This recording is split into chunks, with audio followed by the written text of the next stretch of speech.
Yo, yo, yo.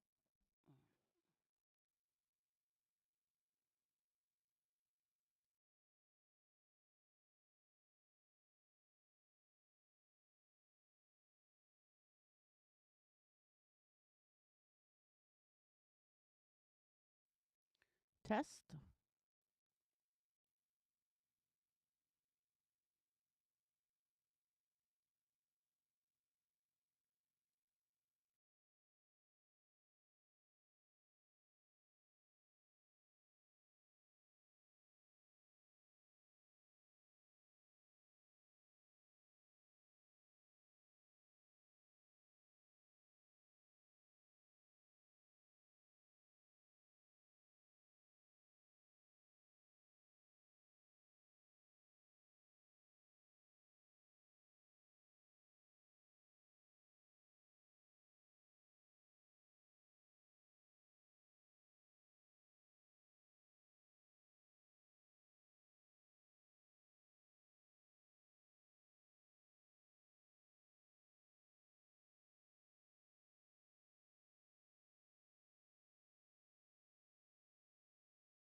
All right.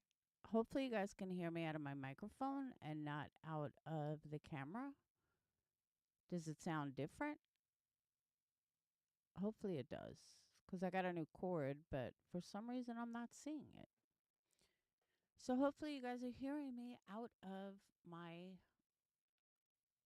um out of my microphone. I'm not sure. Does it sound okay? It's hard to tell.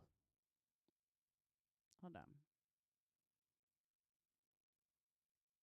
Ah, there we go. All right. Now it should sound good. Is it low?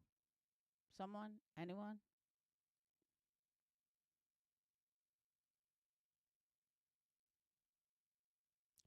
Volume is too low. Okay.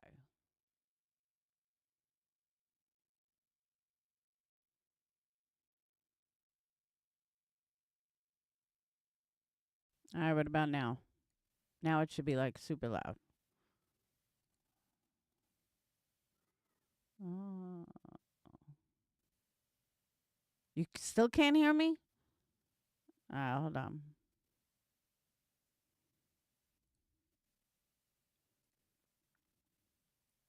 Can you hear me now? Now it should be like super loud. Now it's probably like going to blast your ears out. I'm on like the highest possible. So it's got to be loud. Is it loud? Going once, going twice? I mean, it looks loud. It is loud, right? Okay. Is it clear? Because that's like the gain all the way up. Go back one. It's too loud, right? All right, let me try. Hold on. Oh, I figured that was like super loud. Now everyone's saying the volume's perfect. All right, I'll just talk softer. So this way it sounds better. All right. So I won't move. I'll stay right where I am. But if my voice gets loud, I apologize. All right, so I just want to let you guys know this live is not going to be a long live. I originally set it at a upload, and then between editing and everything, I'm like, you know what? This is going to take me way too long, so I'm just going to do a live. But again, this is going to be short, but I am going to do another one later. I have to make some candles. Speaking of, don't forget, order your candles, energycandles.com. We have not sold any breast cancer candles. I'm so disappointed in everybody. I don't know why you guys aren't buying breast cancer awareness candles. It is breast cancer awareness month. I was really excited about them, and now for some reason nobody's buying them this year. And it hurts my feelings. I mean, I sold a few, but not through YouTube. So, um, everyone get your candles. Energycandles.com or energycandlestudio.com. I'm going to do a buy one, get one sale tomorrow or tonight, whatever. When I get off this live, I'm going to set it up. I know that is a huge draw. Everybody loves the buy one, get one. So we're going to do that tonight. And I'll have it set up for tonight, maybe tomorrow. And that's it. So, all right, let's get into this since I said it's not going to be a long live. First thing I want to say is I understand why everybody is confused. And I understand that the state of Florida is an idiot. And whoever wrote these laws are like way back in the golden age. I don't know. Oh, you got them, sweet one? Woohoo! Oh, no. What was the why? I don't know. I just sent you a whole bunch of stuff. But I'm glad you got them. Yeah, it'll still melt. The skulls are fine. The white one, I don't know what the white one was. I don't. But I'm glad you like them. The green ones are not strong though, right? So, okay. So in case you guys don't know what's going on in the world of Wade Wilson, the state of Florida filed this yesterday. And it says, the state of Florida intends to invoke the provisions of Florida Statute 944.512, otherwise known as Florida's Son of Sam Law. Should there be any royalties, commissions, proceeds of sale, or any other thing of value payable to or accruing to the defendant, inmate, or person on his behalf, including any person to whom the proceeds may be transferred or assigned by gift or otherwise from any literary, cinematic, or other account of the crime for the crimes for which the defendant, inmate has been convicted. When I tell you I have seen thousands of people, literally seen thousands of people be like, oh yeah, Jesse, she's going to have to give the money to the family and blah, blah, blah, blah, blah. Guys, you're all wrong. Everybody's got it. All right. Let me back up. I'm not an attorney. I only play one. No, but seriously, I'm not an attorney. But I do know Son of Sam law. And I do know that what they're talking about is that Wade cannot benefit from Jesse writing a book. Wade cannot benefit from his father writing a book. Wade cannot benefit from selling a story to the media, to Netflix. If he wants to sell his rights, he can't get any money from that. Jesse raising money to hire an attorney is not illegal, nor does it fall under the Son of Sam law. When Wade was trying to get money for an interview, if somebody would have paid him, that money is what they're talking about when they say they'll go back 3 years or whatever it was. The actual Son of Sam law has been deemed unconstitutional by the highest Supreme Court in the United States. There's a company called Simon & Schuster. They are like the biggest literary company. They challenged the Son of Sam law. I forgot what year, but they challenged the Son of Sam law and they won. And a lot of states abolished the Son of Sam law because the way Florida is not one of them. But the way Florida's written this, it makes it sound like that anybody that makes money off Wade's crime is going down. No, that is not what it says at all.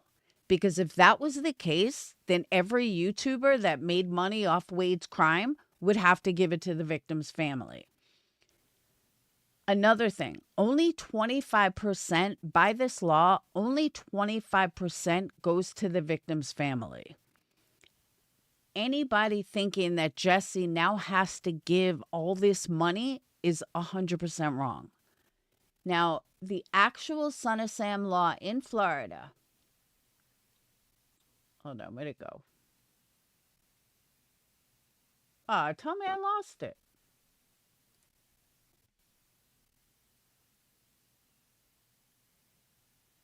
Hold on.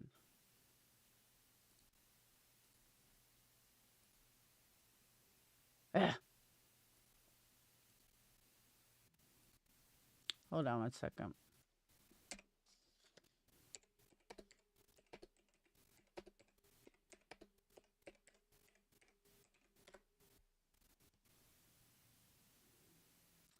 It's not what I was looking for. Okay.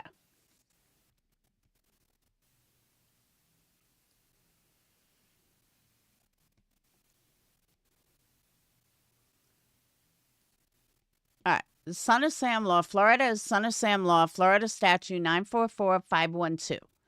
That prevents convicted criminals from profiting from their crimes. The law allows prosecutors to seize money earned from a criminal story rights and place it in an escrow account for the victim's benefit.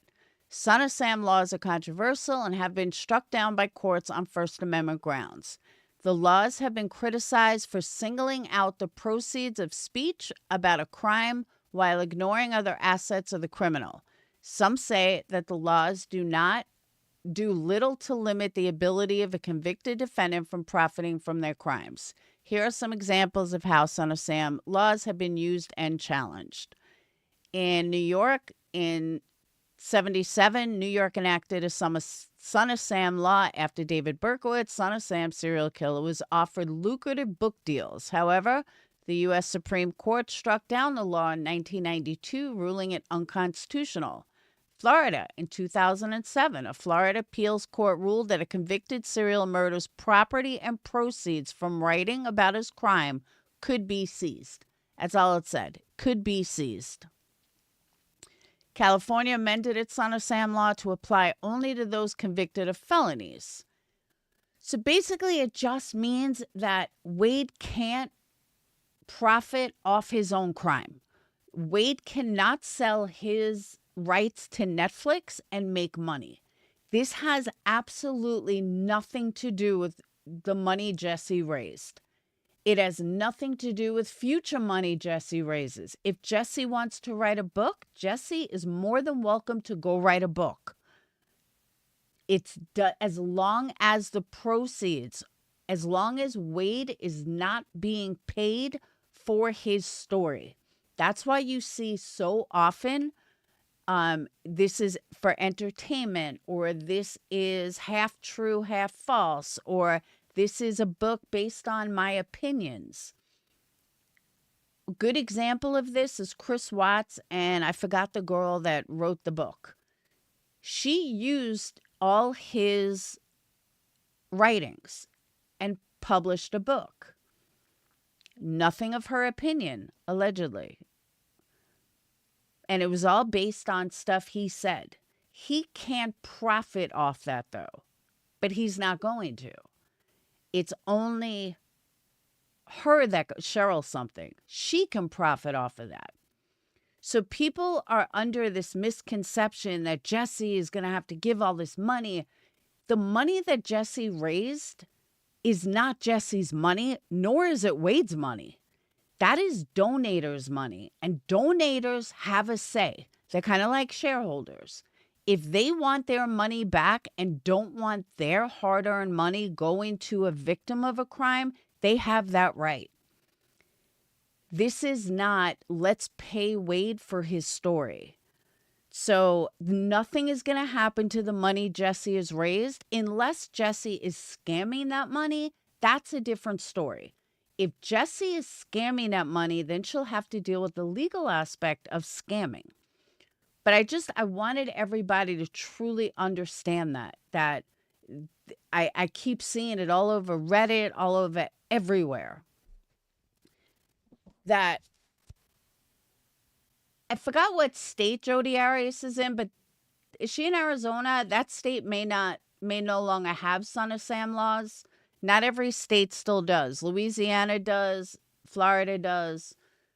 But a lot of states have gotten rid of it because it's unconstitutional according to the Supreme Court. But that's the thing. You can, like, the way Florida wrote that, they copied it right from their law. I'll show you. Hold on. Okay. They copied it right from the law. This is, oh wait, wrong one. There it is. So a lien prior indignity to all others shall exist in favor of the state upon royalties, commissions, proceeds of sales, or any other thing or value payable to or accruing to a convicted felon or a person on his or her behalf, including any person to whom the proceeds may be transferred or assigned by gift or otherwise from any literary, cinematic, or other account of the crime for which he or she was convicted. See, I understand that Florida writes it like that, but the reality is, no. Jesse can do an interview and get paid for it, and it doesn't fall under Son of Sam law. You see the Menendez wives do interviews, and they get paid for it. You see crime books getting written, and they get paid for it. Documentaries are written, are shown, and they get paid for it, as long as it doesn't go to the actual convict. That's where Son of Sam laws plays into effect. I don't know what the state of Florida is trying to pull. I don't know if they think because these phone calls were released that Wade is really getting $200,000 from this woman in Germany. And I question if that's why this came about. Because Wade is on death row. Wade doesn't have any money. He doesn't need any money. And to be honest with you, this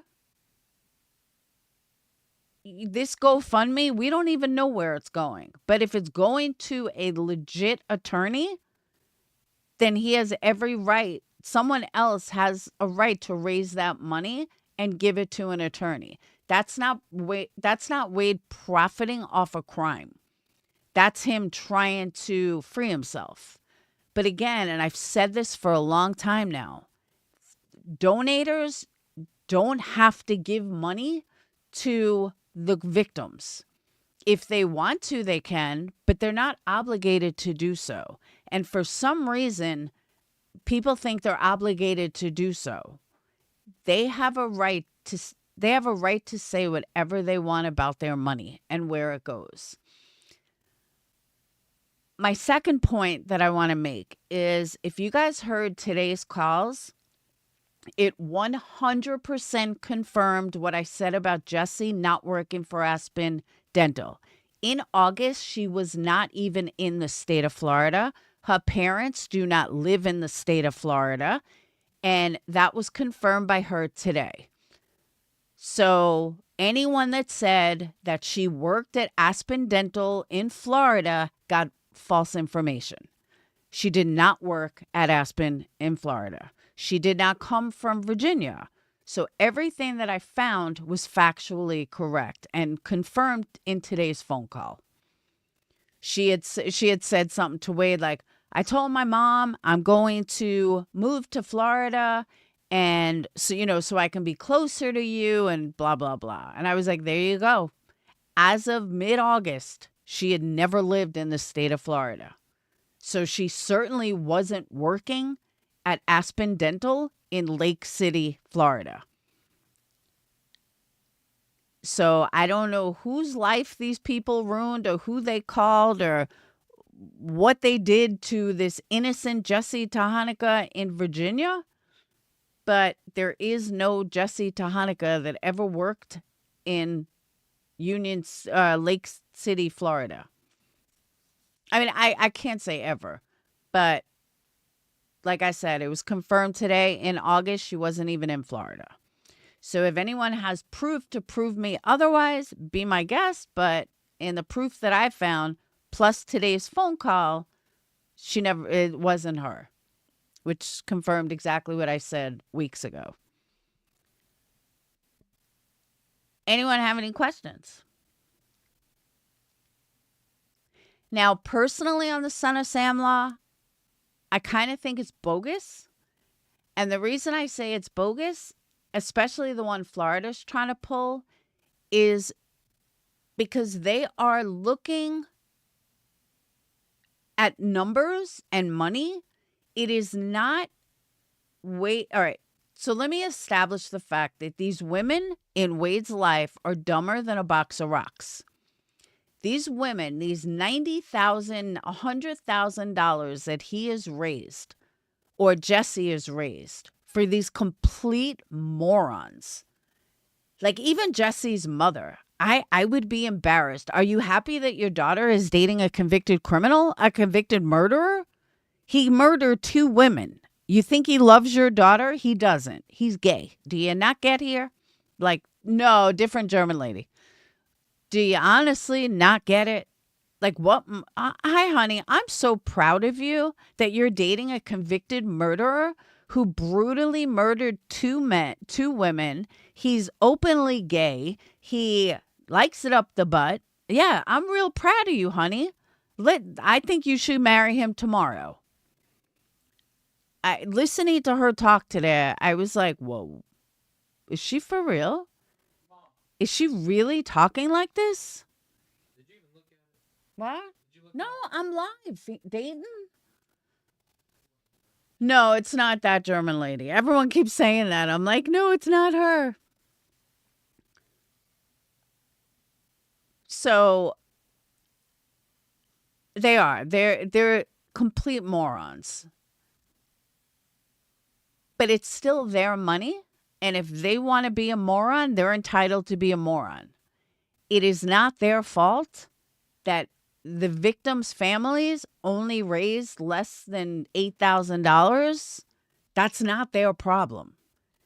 For some stupid reason, they think that Wade is the cat's meow.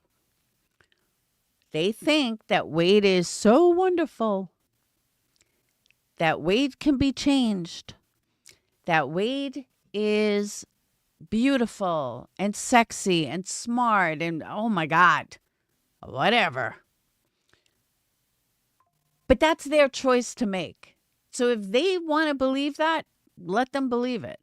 But the state is not going to take money that they donated for what they believe to be a good cause because they don't deem that worthy. Like they just legally can't do that. And if anything, Jesse can just give the money back to each and every donator and be like, here you go, here you go, here you go. They can't put a lien on it because it's not Jesse's money to put a lien on. Like I said, Jesse can easily give the money back to each and every person if it came down to that, and then the state still ends up with nothing. I get the fact that they don't want Wade to profit off of it. I get it. But in our justice system, whether we like it or not, Wade is allowed to have appeals. Wade is allowed to appeal, and try to get out of jail. He's also allowed to have his family, friends, whoever, raise money in order to get him a better attorney. They can't touch that if that's the case. Now, Wade has court, I think, in 2 days or tomorrow or 2 days from the drug bust or something. The one that attorney with the dreads that he's representing him on, it has to do with Wade's drug bust or whatever, while he was in jail. And I think that hearing is like the 18th, I heard, I think. So if he decides that he wants more money, he wants to, let's say he wanted, all right, Wade, I'll take your other appeal and it's going to cost you $200,000. Well, Wade can't make any money because he's sitting in jail on death row. But his family can certainly start a GoFundMe or a Fundly or whatever to raise money. They have every right to do that. The state can't tell them no. The other thing I want to bring up that I keep seeing all over Reddit, and I keep calling people out on their bullshit. People are saying that, oh, well, in prisons, whatever money is on the books, they'll take a percentage out of that, and then they'll put that in to restitution or whatever. That is an absolute lie. No jail can touch your commissary. They just can't. It is illegal. It is not the prisoner's money to take. What they do take is if a prisoner is making money in jail, let's say Wade has $10,000 in fines. If Wade gets a job in jail and is making his $2 an hour or whatever it is, that's what they take for restitution, fines, whatever. If Wade's dad gave him $100, the state cannot touch that, nor will they touch that. So I've seen a lot of rumors, especially on Reddit, of people running around saying how, oh, well, in prisons, they'll take your commissary. No, they will absolutely not. They are not allowed to touch that. It is not the prisoner's money to touch. I mean, just think logically for a second. If I gave Sly Angel $100 and I gave that to her to survive, Vanessa can't come and take it just because I owe Vanessa money. She can't take Sly's Angel. If she owes Sly money, I'm sorry, if I owe Vanessa money and I give money to Sly, she can't just take Sly's money. Well, Laura owes me money. It doesn't work like that. It doesn't work like that in real life. It doesn't work like that in prison.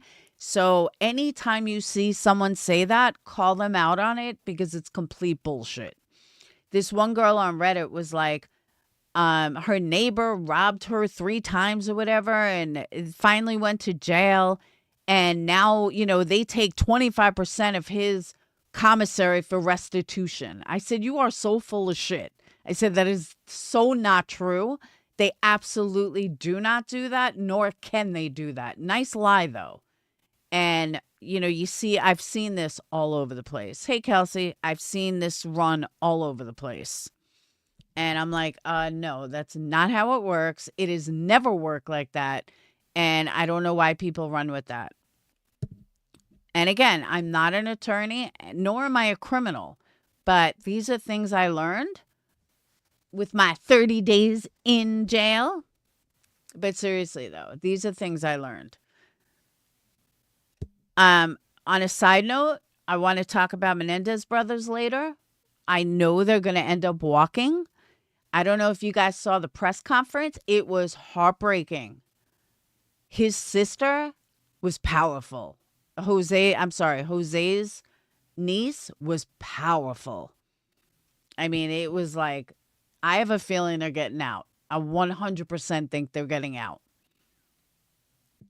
And that will be absolutely amazing. Amazing. Hey, Jiggy. What isn't for real? What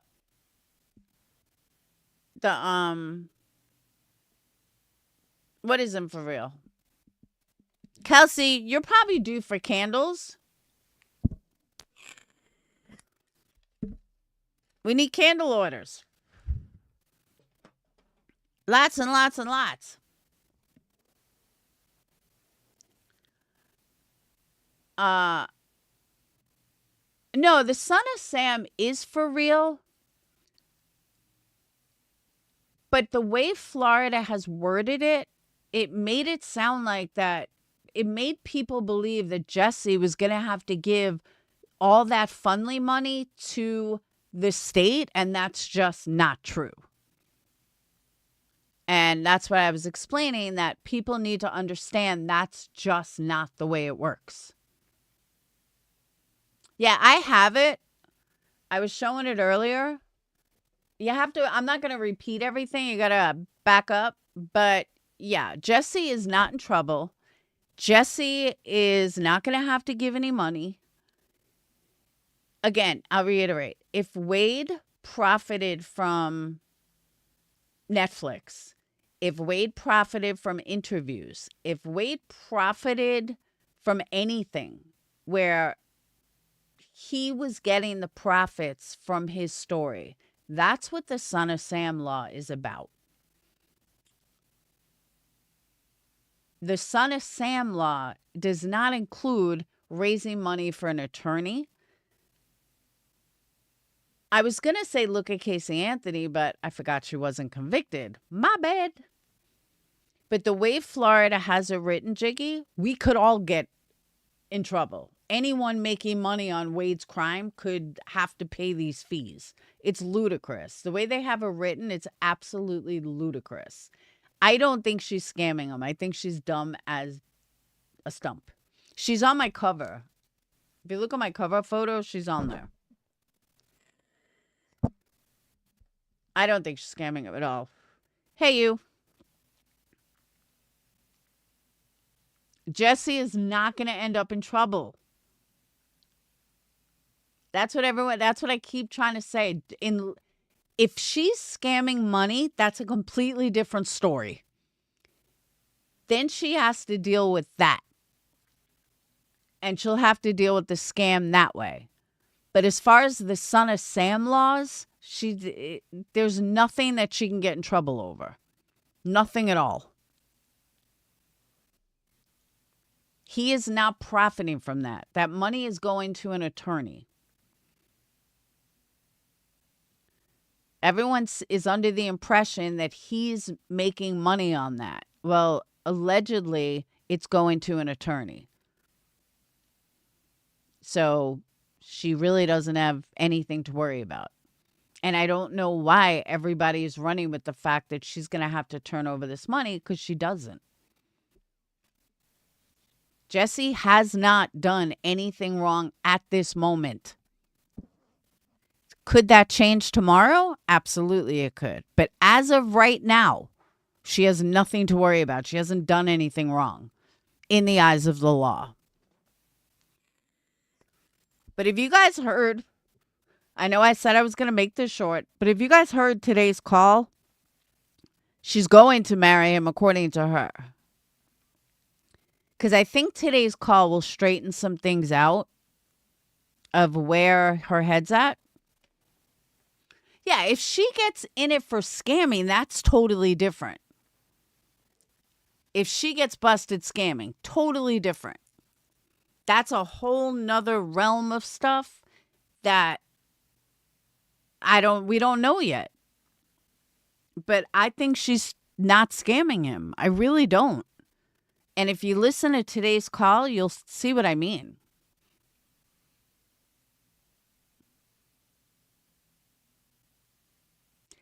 I don't know if his money goes to the chaos. I mean, but he's got girls giving him money all the time. So hold on. Let me pull up today's call.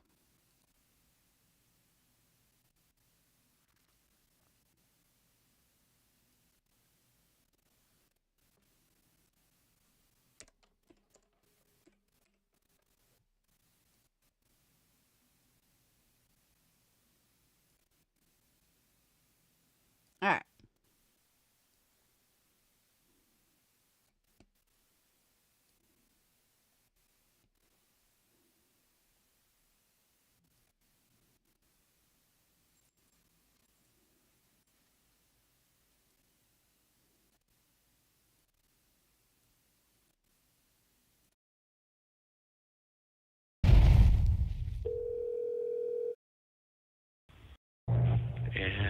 And have you come in? Hang on. I'm not sure why it's not getting sound. Hold on. Let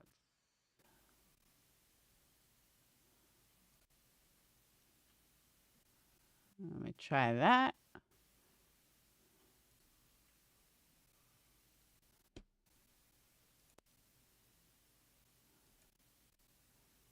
All right, let me switch audio. Hold on.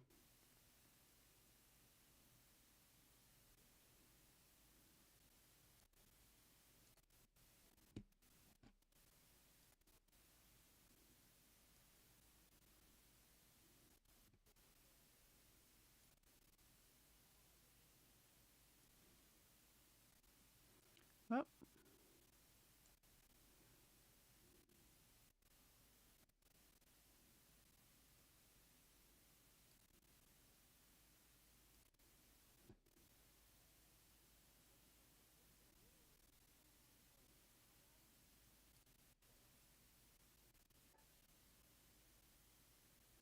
Bear with me.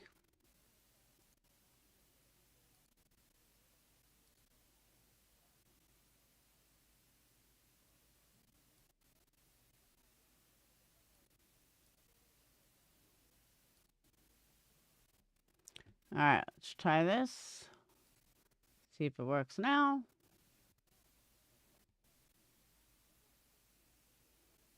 Why am I not getting sound?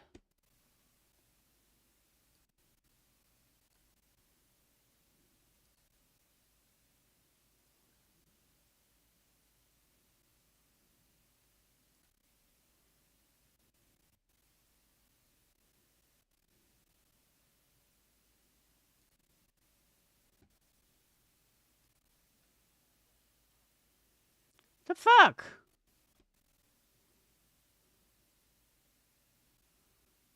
I'm not getting any sound.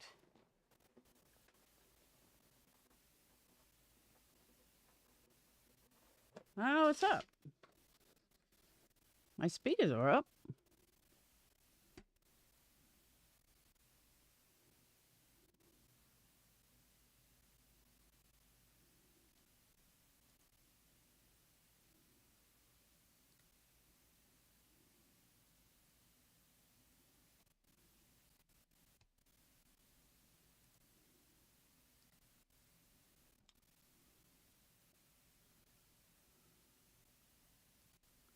That's fine. All right.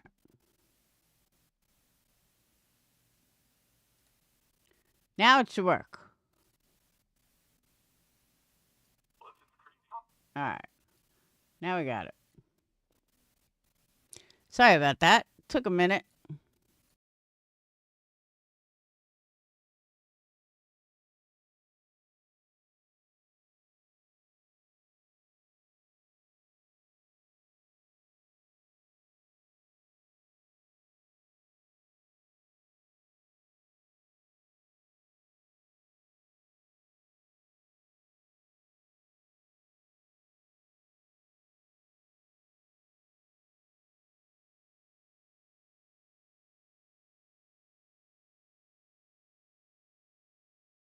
All right, now it's still not working. I don't know what the fuck is wrong.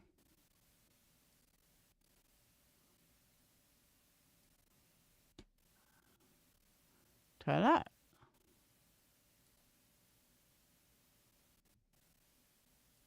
And thinking Right. about it. Just thinking about it. I think about it all the time too. So, like, it I was, really do. I am. Really nice. Sorry, God. Yeah, no, it's just really nice, baby. I'm just ready. I'm ready to have you. In that way. I know. I almost thought about going out and just getting a band to wear that when I go out, just so that I don't have people come up to me. You thought about what? Do you mean? Yeah, I think I'm gonna get like an elastic gym one or something, so I can at least wear it to the gym. People are creepy there. So that you don't have what'd you just? So like what happened? People are creepy at the gym. So like I had yesterday, and I told my mom about this. Yeah. Well, if it's creepy. But I was okay. It's just like guys are just fucking weird. Guys are just weird. And so like I was working out and I was on the elliptical, and there was literally all the treadmills behind me were fully open, every single treadmill. And of course, the guy goes and literally uses a treadmill right behind me. And I'm like, out of all the fucking treadmills that are available, you literally use the one that's right behind the elliptical that I'm utilizing. Are you serious? Are you serious? Yeah, and then so I just kind of fucking ignored. I'm not friendly. Like, don't get me wrong. Like, I have resting bitch face, like a mother. Like, I am not friendly. So he was literally just I'm probably right gonna behind ignore you To just look He at literally your was on ass. the treadmill right behind me. And I told my mom, and I was like, this dude, I'm like, there's literally there was nobody at the fucking gym. Every single treadmill's available, and he picks the one right fucking He's behind just trying to me. look at your fucking butt from the back while you're running. Yeah, so I'm like, okay, buddy, like, that's cool. But again, I'm really not friendly. Like, don't talk to me. I'm probably going to ignore you, honestly, anyway. So Right. Yeah, you I'm gotta really get that. not friendly. Baby, you're gonna have to go ahead and get that band and throw that thing on there. Put it on your finger. I know. Like I said, sure. I almost thought about just fucking getting it because so then it's You just need people to. aren't going to bother me even more. You need to. Yeah, you need to. I probably will order one. Okay, order one. No, For you. it's not a probably. No, you're going to. No, I need I will, that. baby. I need I'll do it that for you. to happen. Okay. I will. I'm yours, so no matter what. I hope you know that. You will never have to worry about my loyalty to you. I am not. I would never be. You're mine. I would never be, baby. Yes, I am yours. 100%. You know what? Because to question your loyalty is just to question everything about what we have, and I'm so committed and united in that I never have the need to doubt you for literally anything. Because you know what I mean? We're stronger than that, and we I are. have so much more trust in you than that. I can trust. Listen, the most beautiful thing is, this is so great. Besides like finding the woman of my dreams in you and my soulmate in you, is obviously with that too though, I was lucky enough that the woman of my dreams and my soulmate is the woman that I can like trust no matter what. You know, some people aren't that fortunate, let's be honest. Some people aren't that fortunate, that's just the sad truth of it, whether it's the guy or the girl, but thankfully like how fucking amazing is it? So I would never doubt you. It's so amazing. Jesse, I would never do that. I'm still going to get I'll get a ring. I'll definitely get a ring, and I'll send you a photo. It's going to be probably like a little, like I said, fucking rubber ring that I'm going to wear at least to the gym and when I go out and stuff. Good, because guess what? And I'll think about you even more. When we get married, we're going to get our real rings. We're going to get our real rings. So that's what you can wear for now, and then we'll get our real rings. I can't wait. Okay. I can't fucking wait.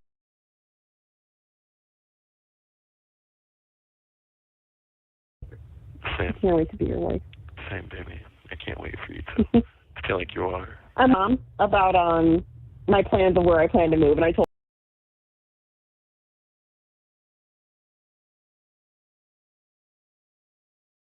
her it's going to be Florida. I officially told her it's going to be Florida, and then I told her, I said I was started already looking at places. I think I'm going to rent for the first year to make sure I like the area I choose. I think so. Great idea. Very good. I just want to be close to you. Baby, Jesse. I can't fucking wait. We're going to be so close to each other, and I'm going to be able to visit you all the time. Oh, my God, I'm so excited. Jesse, I need to see you every single weekend of my life. You are. You will see me every single weekend. I promise. And then when you leave, I'm going to be so sad, right? But then we'll be talking every day. And guess what we'll do every day? Right? No, listen. We'll chill every day, right? We'll talk. We'll hang out together like we always do, right? And I'll be like, baby, I get to see you in like 3 days. You'll be like, oh my gosh, I know. And then guess what? The next day I'll be like, baby, it's like 2 days. You're on the I know. And that'll be every single week for the rest of our lives. That's what I'm saying. Yeah, and you know what? It's going to be that, it's going to be, you know how sometimes you just have your favorite thing in your life, right? Like that one thing, right? Yeah. You never get tired of, right? Whatever it is, right? You'll be mine forever. Right? So for every day we're doing that game that we play every week, like one more day, 2 days, 1 day, be my favorite game until I see you again. Mine too. My favorite thing to just do and play with you for the rest, forever, right? Like the thing that makes me the most happy. It's like the one thing, right? 2 days, 3 days. I got 1 week, 1 day, baby. I see you tomorrow. Oh my gosh! And I'll never get tired. You know, just like literally, just like love that more and more. Like how great is that? Isn't that amazing? I'm just so happy that we found each other. I'm just so happy that I took the risk and fucking reached out to you. I literally was like, am I crazy? Am I fucking insane for doing this? He's going to ignore me. There's no way in hell. I remember my heart was fucking racing when I fucking sent it. And I was like, okay, you did it. Good job, Jeff. I really had to give myself like a fucking pep talk. But I seriously, Wade, like I am just so fucking happy that you were in my life. I can't imagine my life without you in it now. Like, I really... Oh, you better I know believe we haven't been talking for that long, my love, but, like, I can't live without you. You want to know something, Jesse? What? I mean, we may not have been talking for so long, like you just said, but I'm going to tell you something. The way that you make me feel, the way that I feel about you, Jesse, like, I feel like whatever it's been, couple days, couple weeks, whatever it's really been, I really don't even know. And I'm going to be honest with you.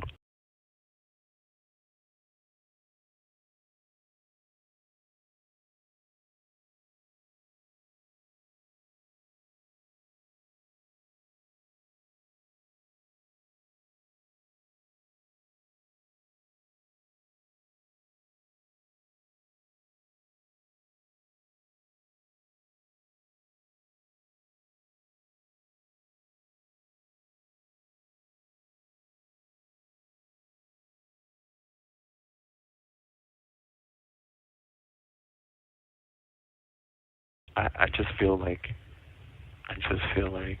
even though we haven't... It's been a long time. Like, it's been a long time. And I guess maybe the reason that somebody would feel that way, I guess the reason I feel that way, though, is because when you're so attached to somebody, you love somebody so much, right? Even though it hasn't been a long time, maybe in my mind, I feel like, well, it should have always been.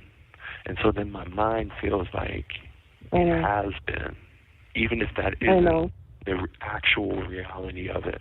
My mind is telling me, right, that, okay, but you were supposed to have, like, been talking to her, and you know you're going to, like, always talk to her. So it's like, it feels like it's been so long, if that makes any sense at all. It has. Like I said, I feel like I mean, I've never, like, felt that way to be able to say what I just did. So whatever that means, but that's how it feels. That's how it really feels. My love. Trust me, I've never felt this way with anybody before. Beautiful feeling. I fucking love it. I know, it really is. God. Like I said, my heart feels complete finally. You know? You just said the rest of it too right there with what you just said. That was the other part to what I just said. You're absolutely right. You're absolutely right. Yeah. Baby, you can ask me a question. You can't talk to me with the not. You gotta ask me a question now. We haven't had any questions. We haven't asked I know. questions. Ask me something. I do have more questions. Trust me. So, yeah. What do I want to do? You have 1 minute remaining. Well, looks like you're going to have to call me back then to answer my questions here. Looks like that's exactly what I'm going to do. It looks like that's right. Yeah. Well, I expected to talk to you all night anyway, so I'm keeping you on the phone as long as you can stay on the phone with me. You got to know something before I go. What? I love you more, baby. Bye. I love you so fucking much. Are you trying to fucking beat me by saying fucking in there? So anyway, it's a competition. That was actually pretty. Yeah, no, that was straight. That was straight. I think you got that one on this one. It was good. I love you so much. I really do. Like I can't. I don't think I'll ever be able to express to you how much I love you. Well, listen. If it's any consolation, you might not be able to, but just give it the rest of my life and keep trying. All right. Let's see if I get it. Forever. Forever, my love. I love you. I'll be right back. I love you. Thank you for using GTL. Hi. Baby. Huh? Yeah, same. No, literally same. I was trying as fast as I could. Yeah. Hey, baby, what'd you say last call? You said I love you so fucking much. I do. I love you so fucking much. All right, you got that one this time. Yay, I win. That was really good, especially the way you said it too. Sounded so fucking good. So fucking much. Yeah, you won that one. That was really good. Mhm. It was really nice. All right, let's do some questions then, my love. Come on, bring it. Do you have any questions for me either? I don't know. I'm boring though. I feel like so. No, you go. Go ahead. No, go ahead. Okay. Let's do a, I'm looking to see which one. Fuck. When we do that, until we're married, but trust me, I'm going to be your biggest fucking advocate for you when you are there to make sure that you're getting the proper treatment. It's so fucking big. It's just so fucking big. And there's no real, it's just not even there. You'll be fucking dying. I can't. But that's the truth. It's definitely a medical condition there. But, we'll hide that. Well, we can't even hide that medical condition because somebody was fucking blowing it up so much. Your medical. Oh, we're going to hide that medical condition. You know we're going to hide it. Someone in the comments knew what your penis was, so your penis size. You said something about we have to hide it. And all I was we thinking do. about, we have to hide it. You're going to take care of that. Oh, you're going to hide it. You know where you're going to hide it at, right? You're going to hide it. You're going to hide it away. Exactly. That's the only other thing. Just my, Yeah, no one else is allowed to see it. It's mine. That's right. Correct, yes. Very much so. Very much so. Yes, it is. I love you so much. That was good, right? That was good, wasn't it? You fucking You were really quiet. You were really paying attention to that one. Make me horny. Well, yeah, I was wondering what you were going to say. I haven't been diagnosed with it, but you know. Oh, God. So, my nipples are so hard right now. I hope you're happy with yourself. Oh, goodness. I am. And you know what, baby? Do you remember that one time, too, you said, you were like, when I get pregnant, I hope my tits get bigger? You think they will? I think they will. Right? It happens. I would hope so. So my mom, we joked about it. They stay that way. My mom had smaller boobs before she was pregnant, and now she has pretty hefty ones, so I do think that I will. Really? Get boobs, and it's not like I don't have them. I just don't have much. I definitely am. I know my assets too, so not my boobs. That's what I'm. But I do think they'll stay that big. I hope so. Well, that's fine. But for me, I'm concerned about it back there. So that's great. You're doing great, baby. I know. Thank God you're an ass man. I said that because if it was boobs, I would not probably be the right girl for you. I got all the ass skills that you can want. So. Oh, yes, you do. Yes, you do. Yes, you do. Yes, you definitely do. You absolutely do. God. I love you, Wade. A lot of it, too. I love you, too. I'm hoping they fucking calm down. So that's why I figured that I would have you call me after they visit you in the morning, which I don't know what time they'll visit you. Oh, and then from there, whatever they say, I figured I would contact your lawyer again if needed. For sure. Just don't even worry with the one guy though, right? No, I'm not with Lee. I'm just gonna call Kevin at this point. That's it. Yeah, for sure. Fuck that dude. I'm gonna leave him a horrible review too on his. Do you know, literally, honestly, my friend Todd, and is telling me, right? Like he told me as well, and then Todd was telling me too when because he was watching obviously he was watching everything. Yeah. And he said that all the fucking comments were about how fucking shitty he is. That one literally. Yo, is he asleep? What a fucking piece of shit. People are is the defense gonna fucking say anything? Are they gonna do anything? Are they gonna try to question anything? Dude, it really blows my mind how I even got how the fuck did I manage? He was an asshole on the phone too. He was an asshole. I'm telling you, real fucking piece of shit, man. Real piece of shit. He's just trying to collect a payday, unfortunately. That's what it was, and you know that, right? Now that you see he's a piece of shit, the way you talk to him, it kind of only indicates that as well, leans towards that. Yeah, no, he's definitely just trying to collect a paycheck. Because even Kevin was at least willing to somewhat help me. For sure. Lee was like, I can't do anything, and I'm like, you haven't even fucking heard what I have to say. Hey, baby, you know what I forgot to tell you? I was going to tell you is the day before sentencing, not yesterday, but the first day, so Monday. Yeah, Monday, when I went to court, I called Kevin into the room and hey, did you go talk to that girl? You know, the girl that's in jail? So she had yes, I meant to ask you about that. Yeah. Listen to this. He said, I went and talked to the girl. The girl said that she slept with Josh, the guy that took the stand. I don't know if you remember. And Josh. Yes. Okay. The girl told my lawyer that she slept with him, had sex with him, and then he told her that he was part of the guys that set me up, right? Now, listen, she told Kevin, right? Kevin can't comes, and he told me that, and I'm like, great, so what are we going to do? And he's like, he's like, well, we're going to have to do this and that. I'm like, did you get her statement? Whatever, right? Listen, I don't really know, like, but all I know is that's what she said, right? Now, here's the thing. Then the other lawyer came in, Lee, and he's like, oh, no, I went out there, and he said it. When I sat down at the table, he said, oh, that girl, he said, You have 1 minute remaining. she said what she said, but it wasn't real helpful. How is it not helpful? Dude, I don't, because, exactly, Jesse, yes. Because Lee apparently, like, just sold me the fuck out. He doesn't want to help me, is what it literally is. I think he's just done with this case, Dave, and we got to get you a new fucking lawyer for the retrial and shit, like, or whatever we do. About that girl is going to go home, and if they didn't get her statement, when she goes home, what if she changes her mind because they didn't get her statement, they didn't record it, they didn't get it written on paper, or she goes home and now she's scared again, she doesn't want to speak on it. I just lose one of my people because this fucking lawyer didn't want to do shit. How fucked up is that? Because what if she changes her mind? Yeah, I wish I could try to reach out to her. She probably wouldn't talk to me, though. You better call me back. I'm going to call you back. I love you. You can do it. I love you. You can do it. All right, I love you. Okay. Bye. I love you. Hey, baby. Hi, baby.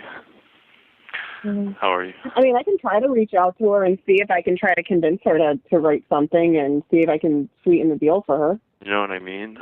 The question is, like, we need to, like, okay, yeah, let's do that. Let's definitely do that. And also, I would say, oh, listen, she told Kevin, and Kevin told me that she was like, I have a 9-month-old child, you know, I have this, I have that. Alright, now that my microphone is working, dude, how fucking creepy is this man? I don't care if you're 17, 30, 50, or 80. This man is creepy as fuck. He is so not sincere.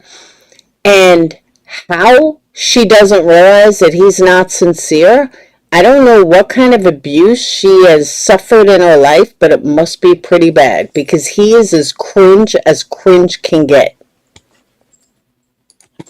Plus, I'm trying to get out of jail in the first. She doesn't want to give, like, an official statement to my lawyer, I suppose, because she doesn't want that to affect her deal of getting out of jail. And if the state sees that she's trying to help Wade Wilson, they're going to fucking try to hold her in there. And she knows that. And then also she's also saying, hey, I have a 9-month-old baby on the street. I'm scared for me and my baby.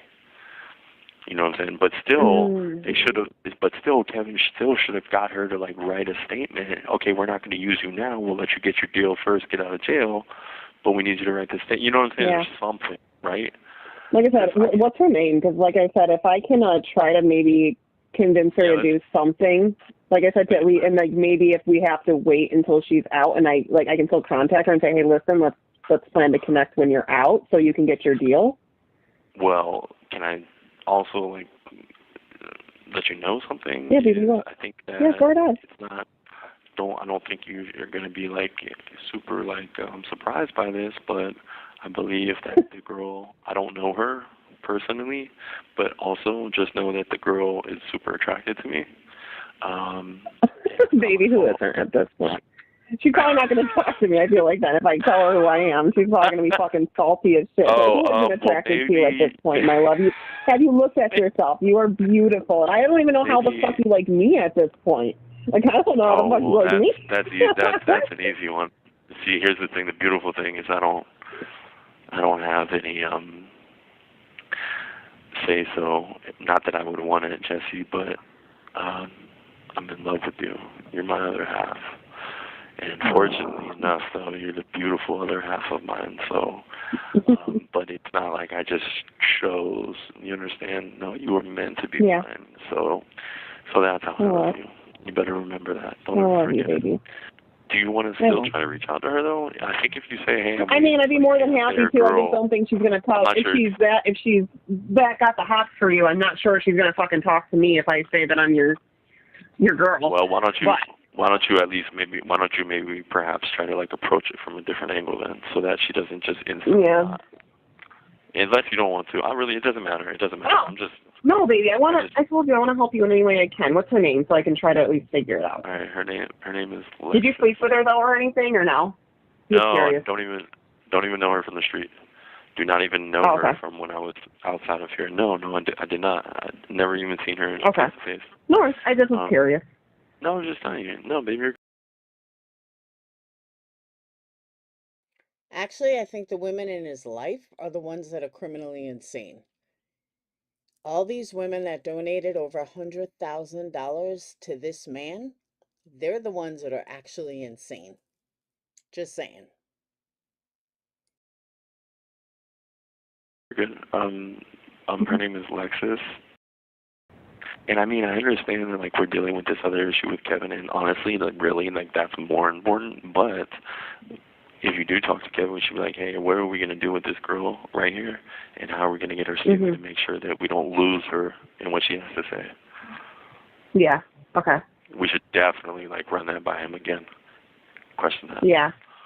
Yeah. No, I definitely can. Okay.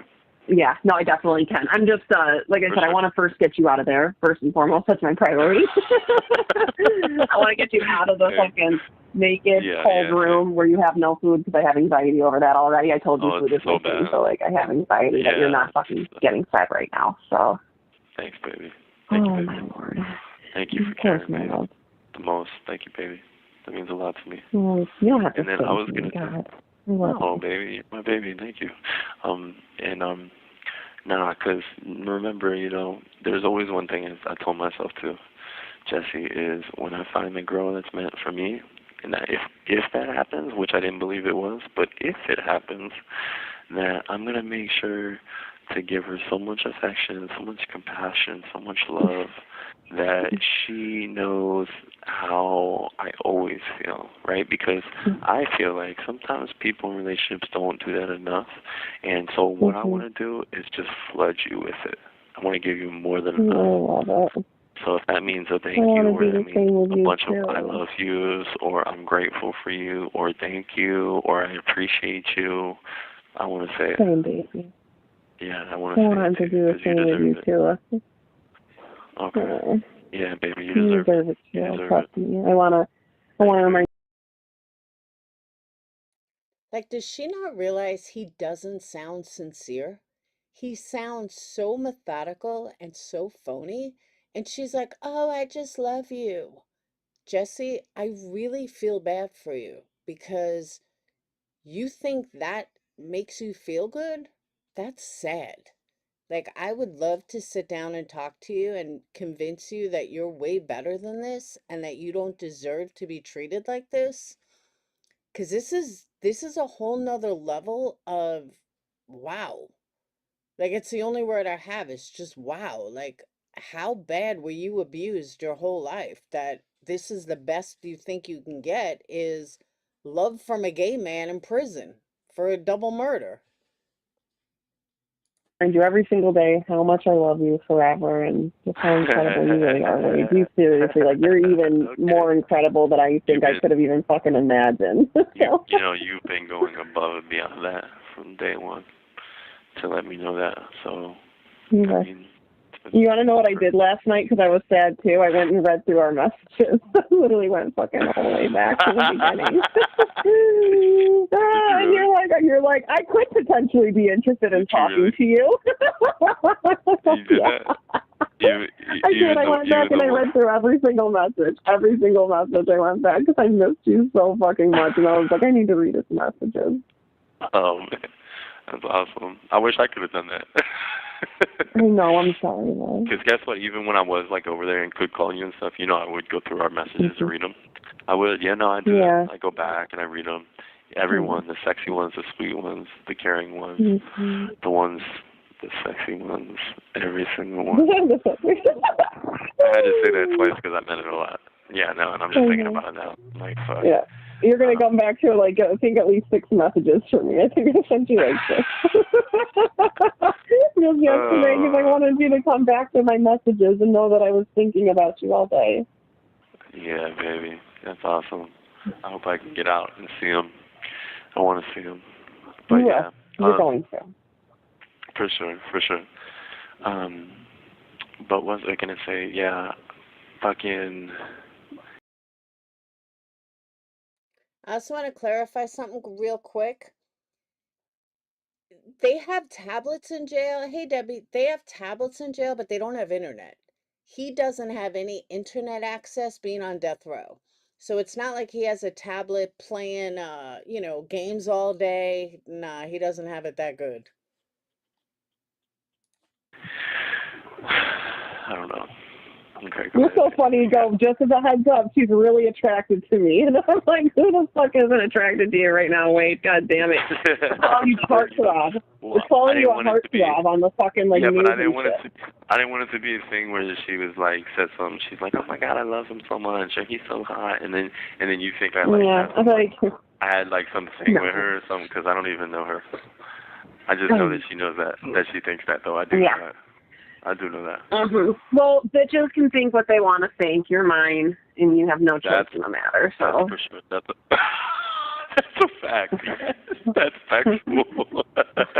And I would never want one. So that's good.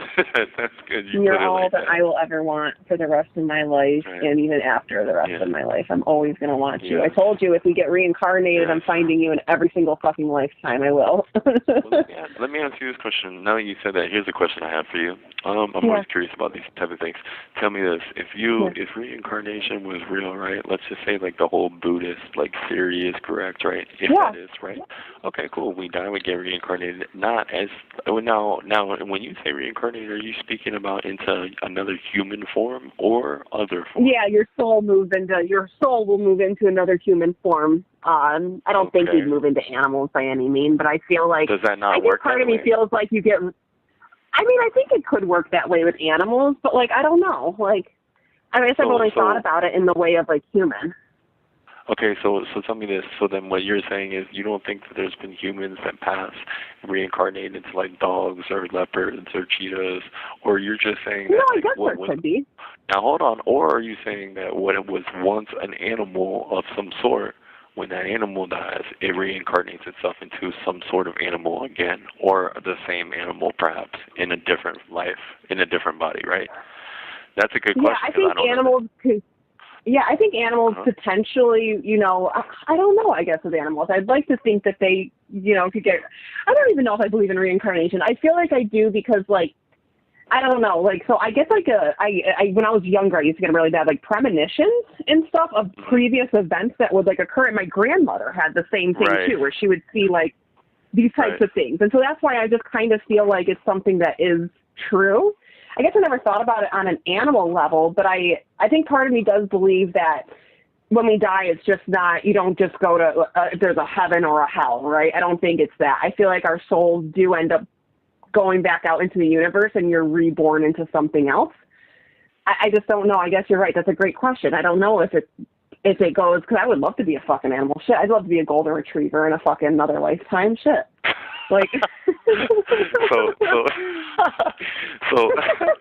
So listen, what I was gonna ask you, right, is if that was true, what do you think you would come back as reincarnated? I'd want to be a golden retriever. I feel like that's my spirit animal. That's exactly what you want. Did you ever see that movie Pineapple Express? Yeah, come on, baby. Of course. Come on now. Okay, I was a stoner for a very long time. Come on. Right, who has it, right? Okay, so I think it was in that movie where there was a part of it where James Franco was whoever or whatever, he was like, "You're gonna come back. I hope when you fucking come back, something like, I hope you're gonna come back as a fucking anal bead or some shit, like a fucking like an anal beetle or something." You're gonna come back as an anal bead. That's the fucking worst thing to come back. Yeah.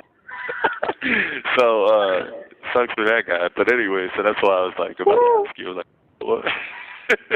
Yeah, I don't think you come back as a fucking sex toy here, Wade. But I don't know. I feel like your soul does leave your body, and I feel like you're reborn into another person, and you don't remember it. But well, baby, if I did die before you, though, I would definitely want to come back as something to do with being in your ass. So that's exactly I know what you want to be an angel in my asshole, wouldn't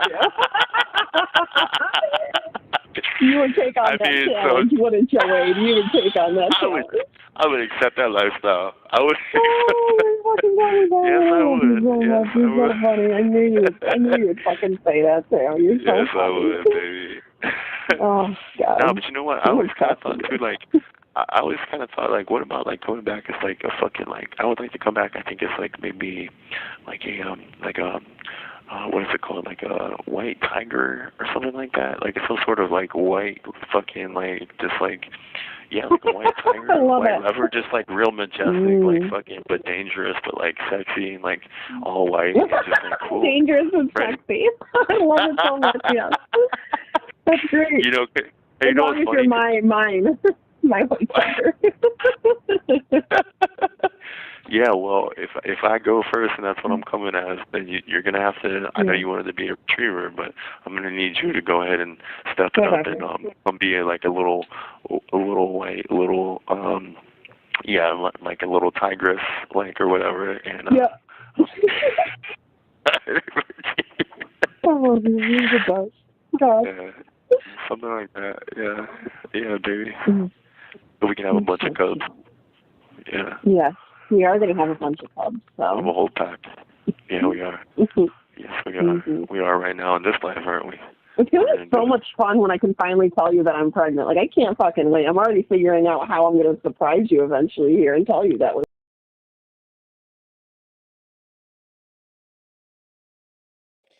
Is she fucking delusional? Where does she think she's getting pregnant from?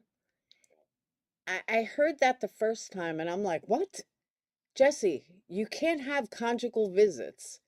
How are you getting pregnant with Wade's kid while he's on death row? Please help me understand. Pregnant. How is that going to be revealed? That's my question. That's what I'm trying to decide. I gotta make sure. I gotta make sure I do it pretty awesome for you. So I gotta make sure I'll clearly know before you. But yeah, I'm gonna make sure it's extra special when I announce that we're pregnant. Have you ever seen like? I've seen like so many videos for like gender reveals.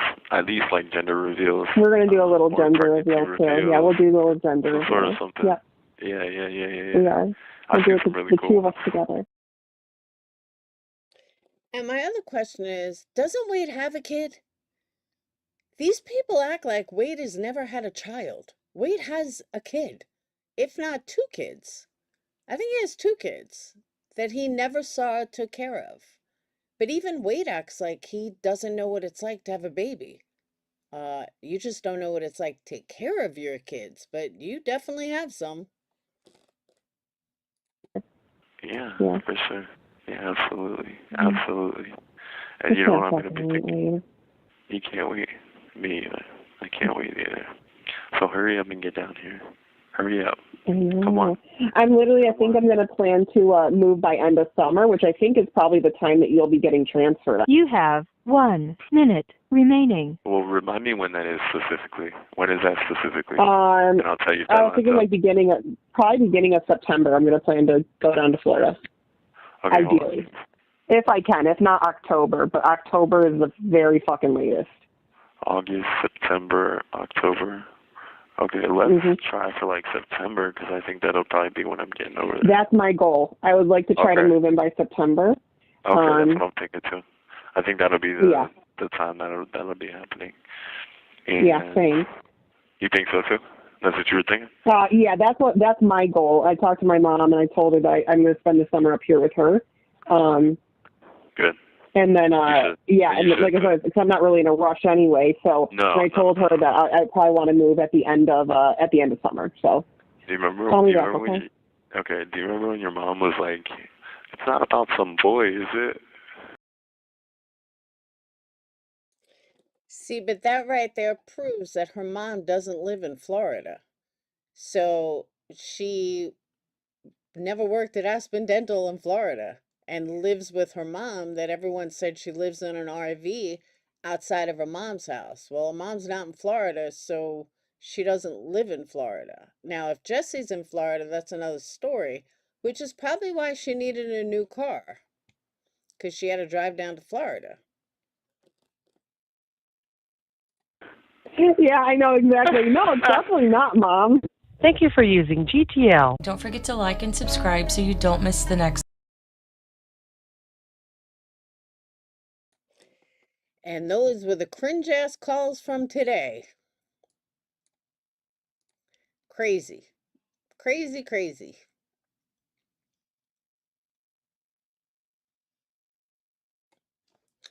That's what I said. She needs better goals. But just to reiterate, what I said earlier, you're going to hear a lot of people talk about Jesse getting in trouble from this Florida Son of Sam law, and that is not happening. Jesse is not even married to him. Jesse is like a third party, but Wade is now profiting off of his crimes, because that's a big part of it. Even the, I keep saying GoFundMe, but it's actually a Fundly. Even the Fundly wasn't profiting off of the crimes. It was profiting either for Jesse's pockets, but really it was profiting nobody. It was so Wade can get an attorney. That's not profiting. And that's where the mistake is. Again, if he makes money off interviews and stuff, that's profiting. If he makes money by doing the like a jelly roll interview where he's getting paid for it, that's money that they can take. That's covered under the Son of Sam law. But these women going down, no women are going down. I've seen headlines. I've seen YouTube headlines saying, oh, which girl's going down? No girl's going down. They haven't done anything. Even if his ex-girlfriends all did an interview, they're entitled to it. They're entitled to make a movie. They're entitled to make whatever they want to make, as long as they're not profiting. As long as Wade's not profiting. They can profit. They could profit on Wade's crime. I could write a book tomorrow and profit on it. They couldn't say jack shit. My problem per se is that too many people run with false info and then it spreads everywhere. And then everyone just runs with it. The dental thing is a great example of that. One person said it and then everyone just ran with it. Nobody even looked into it. But like I said, you do a deep dive on it. Jesse never worked for Aspen Dental. Totally different person. Thank you, Amber. Woo woo. Oh, you just reminded me. Tony Fire, where the hell have you been?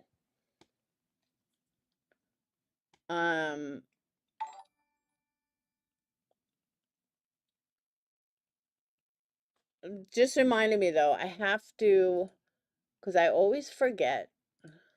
Hold on.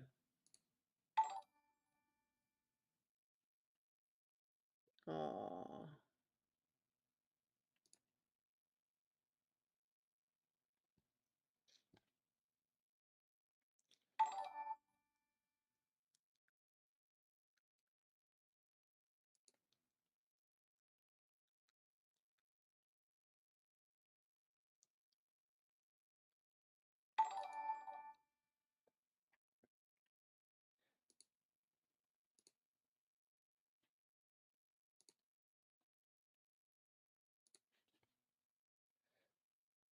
All right.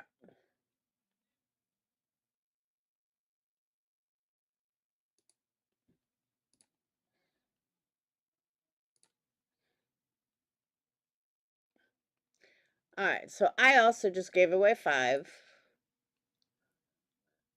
Sweet Misery. Oh my God, I was just thinking about you recently. I was like, I wonder whatever happened to her.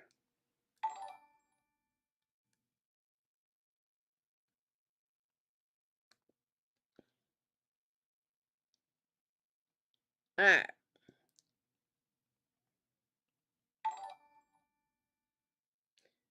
Yeah, I legit kept forgetting to give it away.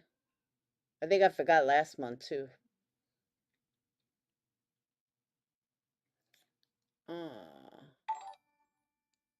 Hey, even there's a creator right now who's live with almost 900 people saying invocation filed on Wade Wilson, which wife will get something. None of them.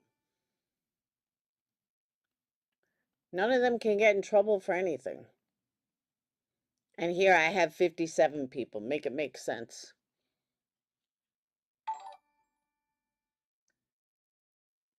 You have to be open to members. Like, you have to go on top and accept gifts.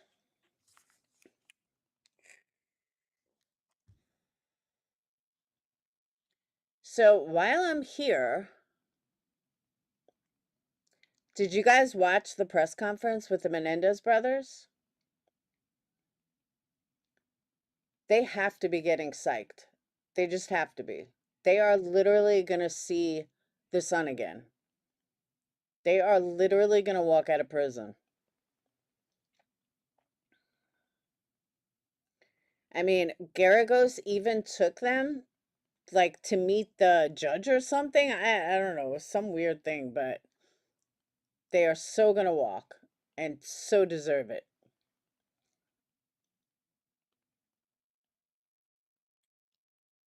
Did anyone not see the press conference?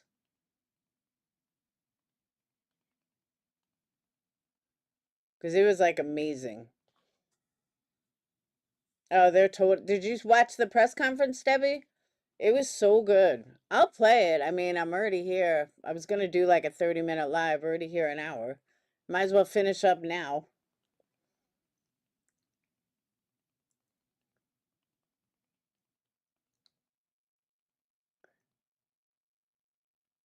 General consensus. Did most people see it or most people didn't see it?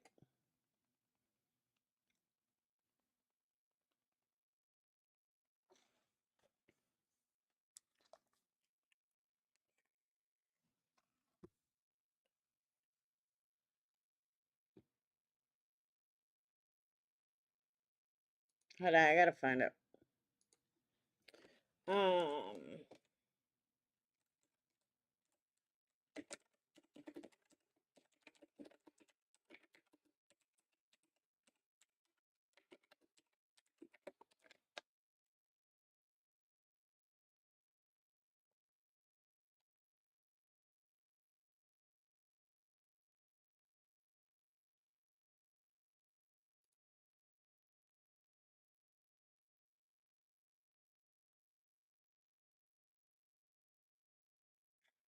Alright, we need the full thing. Twitter only has pieces of it. See, everyone's saying like this bombshell evidence. This bombshell evidence has been around for years.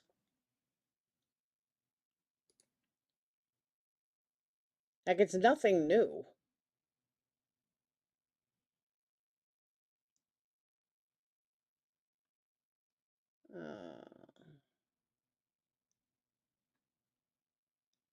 They're saying one of the new pieces of evidence is the letter and Menudo. These are old.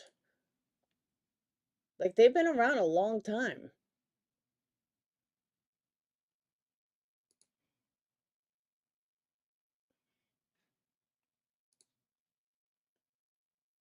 Alright, here it is.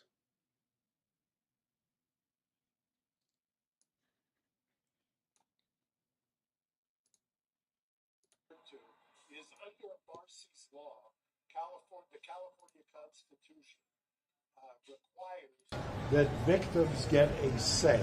So what we did is the DA's office, when they heard that we were doing the press conference, extended the invitation for the family to come over and hear about Marcy's law, to hear about exactly what their feelings are. I will tell you, and I said it before, that the DA's office from 18 months ago has taken this very seriously. And I say that because there are times, whether it's high profile, low profile, that I don't get the feeling that we're being heard. I get the feeling here that we have been being heard. I get the feeling that there is genuine, I think the DA has mentioned in his remarks that there is a division in the office. I understand that. I mean, I get that. But I don't think that there should be any division when you've got a united front of this many family members. And I know somebody had asked me about one of the one of the family members. I would just say I don't want to cast aspersions on anyone. All I will say is think about your own family. Do you think you could get almost unanimous support out of your own family and extended relatives for anything you do? So I'll leave it at that. Mark, obviously there's renewed public attention to this story. There's renewed public attention to this. All right, this is the after part. This wasn't the part I wanted to show you. Hang on.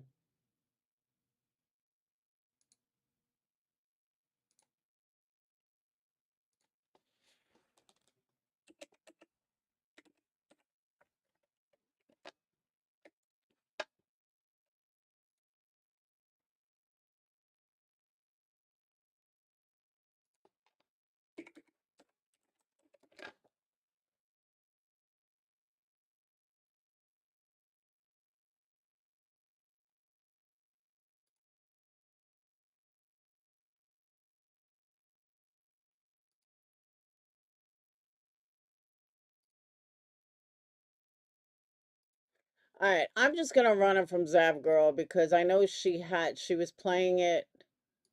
I'm just gonna run it that way.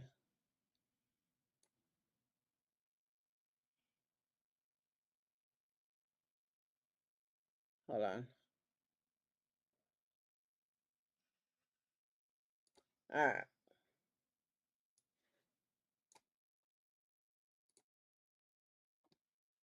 Because I don't know where else to find it. I've looked in like 5 different places.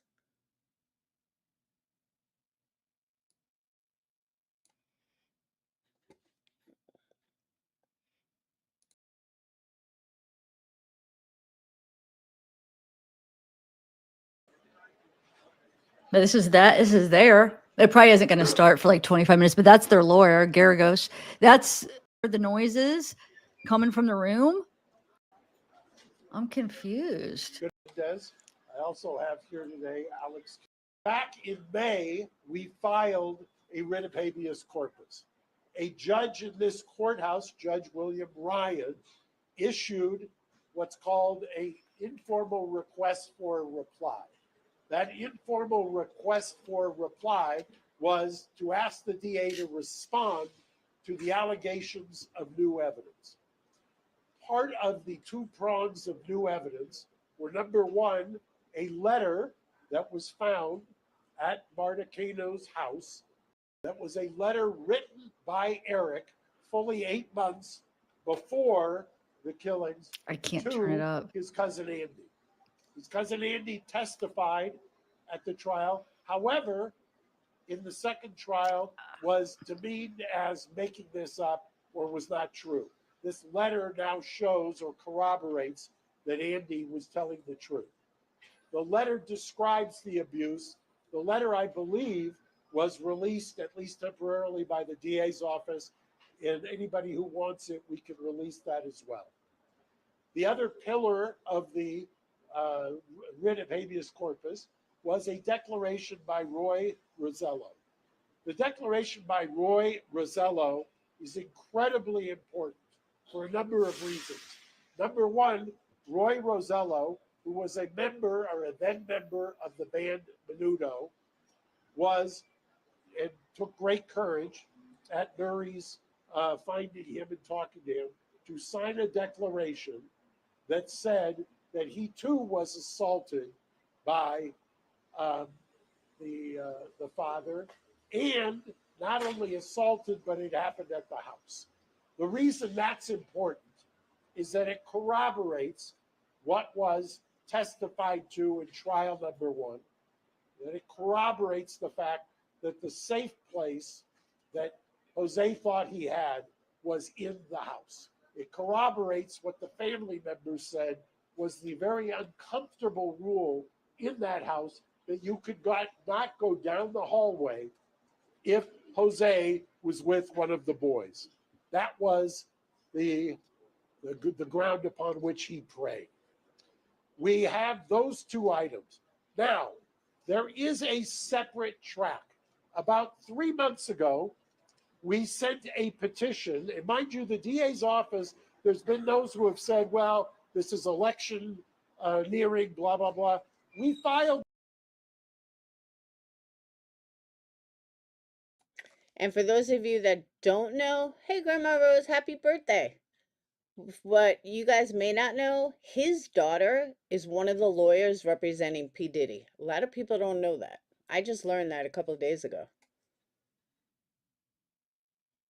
This, the DA has been, Mr. Gascon's office has been engaged with us productively, strongly for well over a year.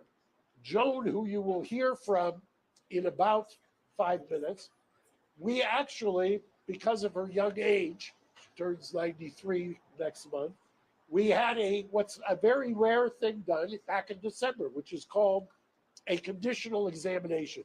It's a deposition in a criminal case to preserve her testimony. She was there with her lawyer, Brian Friedman, who represents the family. And what we are also on a parallel track doing is asking, and have been asking, the DA to look at the work they have done and resentence them, to support the resentencing. Now, when I say the work they have done, Lyle and Eric have started, mind you, since 2005, up until the time that Judge Ryan issued the request for an informal reply, have had no hope of ever getting out. Since 2005, they had exhausted all legal remedies. They had resigned themselves to being in prison for the rest of their lives. You could take two tracks on that. You could either just become a hardcore, irreconcilable recidivist, or you could do what they've done, which is create programs, counsel people, develop amazing programs, mentoring people, go to college, get degrees. Lyle, in fact, On a personal note, my issue with that is a lot of criminals have done well while being in prison, but you're not letting them out.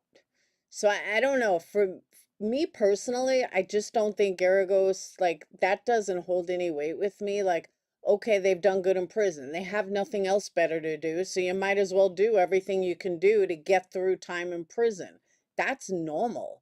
And they're not the first to do that, and they won't be the last, but I don't see anyone else getting out of prison for double murder. So there I have a little problem with how Garagos is selling this. graduated from the first ever class in June. I watched it, of a combination of UCI along with the Department of Corrections. The first class, Mr. Friedman and I were there, of 22 prisoners who got their BA degree while in prison. And a bunch of them life without parole. So there is an idea that there is redemption. There is an idea with their green space project of rehabilitation. I will tell you, in over 40 years of doing this, I have never seen the amazing exemplary rehabilitation and mitigation evidence that we have now presented to the DA's office. We're going to hear from the family today briefly, and I will tell you, I'll give you kind of a coming attraction. I will start with Anna Maria. She will tell you exactly the genealogy. We have over 20 relatives, both Kitty and Jose's sides of the family. This is virtually unprecedented in my practice, and I would dare say it anywhere, that 20 family members on both sides, victims, constitutional victims under Marcy's law, are here to urge the DA to resentence. When, after they're finished speaking to you today, we will then, Mr. Friedman will take them across the street to the Hall of Justice, and they will go through what Gascon does in resentencing, and they will meet with the resentencing unit. They will, under the California Constitution, Marcy's law, they will voice their opinion on why they believe it's time that these gentlemen come home. That they've spent over 35 years, and I've said it once, I've said it twice, if they were the Menendez sisters, they would not be in custody. We have evolved, it's time, and without further ado, I'm going to introduce Anna Maria, who's going to come up and speak. Now listen up, because this is powerful.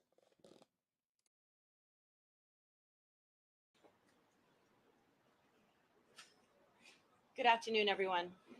Buenas tardes. My name is Ana Maria Baralt. I am the niece of Jose Menendez. I stand before you today not just as a member of the Menendez family, but as someone who believes in truth, justice, and healing. Before I get started, I just want to say that I know this is an election season, but for us, this is not a political issue. This is about truth, justice, and healing.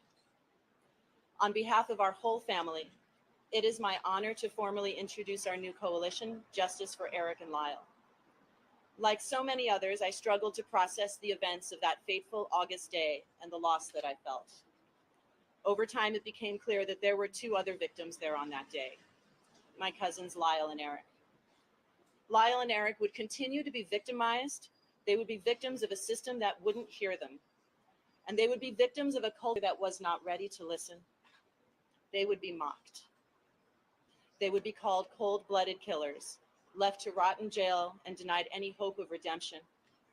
If Lyle and Eric's case were heard today, with the understanding we now have about abuse and PTSD, there is no doubt in my mind that their sentencing would have been very different. And yet, despite their circumstances, they have chosen a life of light. Without hope of release, they persevered. They have sought to better themselves and serve as a support and inspiration for survivors all over the world. Their continued incarceration serves no rehabilitative purpose. It's time to recognize the injustice they've suffered and allow them the second chance they deserve. Now here we are, both sides of the family united, sharing a new bond of hope. Hope that with the re-examination of their case, a new outcome will be reached. Hope that this 34-year nightmare will end and that we will be reunited as a family. I am here to ask the district attorney's office to take into account the full picture, the truth that was hidden for so long. Lyle and Eric deserve a chance to heal, and our family deserves a chance to heal with them. Please join us. Visit www.justiceforericandlyle.org and sign our petition. And if you'll indulge me, I have two more statements to read. The first is from my mother, 85 years old, Terry Baralt, the sister of Jose Menendez. She can't be with us today due to health challenges, but she sent me this. I'm sorry that I can't be there in person to support my nephews, Lyle and Eric. I begin chemo soon and my doctor says no flights. I need to be strong. I wish to make it clear that I stand firmly with this family. I am Lyle's godmother, and I love them both very, very much. My nephews have spent 3 decades in prison helping others. I have seen great growth in them. Even the law enforcement supervisors and corrections have written letters to the court asking for their resentencing and release. Millions across this country agree. I implore the district attorney's office to end our prolonged suffering and release Lyle and Eric back to our family. 35 years is such a long time. My prayer is that I live long enough to see my nephews again and to hug them once more. I have another statement, and this is written by a family member of Marta Cano and Andy Cano, that Andy, the one to whom the letter was written. This is written by one of Marta's children. Thank you for giving our family the opportunity to express our thoughts during this pivotal time in Lyle and Eric's case. Our family's tragedy has always been very public and has been extensively covered by many media platforms. Marta and Andy Cano would have wanted to speak today, but unfortunately they are both unable to do so. Marta is in memory care, but she spent decades supporting Lyle and Eric. Sadly, we lost Andy shortly before his 30th birthday, and we miss him every day. Both Marta and Andy deeply loved Lyle and Eric. They both believed in justice, but they also believed in second chances and forgiveness.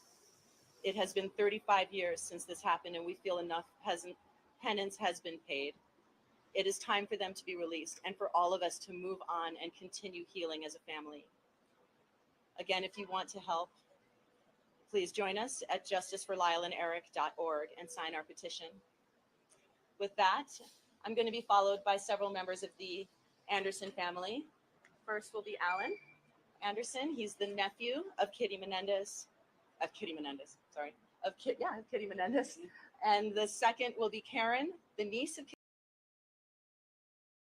Now, before they go on, I just want to say, I don't think anyone in this chat, the few that you are, think that they shouldn't be released. But I've seen it. I was watching on Melanie Little's channel earlier, and I saw chat for a minute, and I saw that some people believe that they should not be released.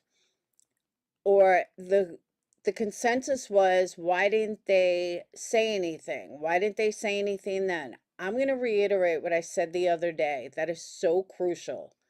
Of course, they're not going to say anything. Their father was rich and powerful, and this was 1989. For those of you that don't know what 1989 was like, this was unheard of. If they would have said something, they would have been demolished by society. Their father very well may have killed them. That's where the fear came from of they're scared. They're going to be scared. Guys, you have to remember, again, it was 1989. And if they would have said something, the cops wouldn't have gone to arrest him. The cops wouldn't have done anything. They had no proof. There was no video of it. There was no cell phone video of it. All they had was a rich man's word or two kids' word.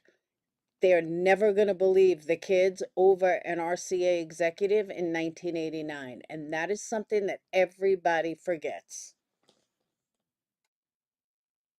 Kitty Menendez. But first, Joan Vandermillen, sister of Kitty Menendez, please join us.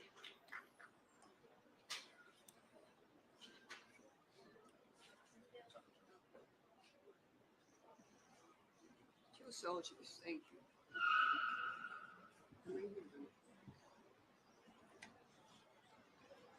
Not very much space for paper, is there? With the glasses on. They're not even mine, but yes. Okay. They match the top. Okay.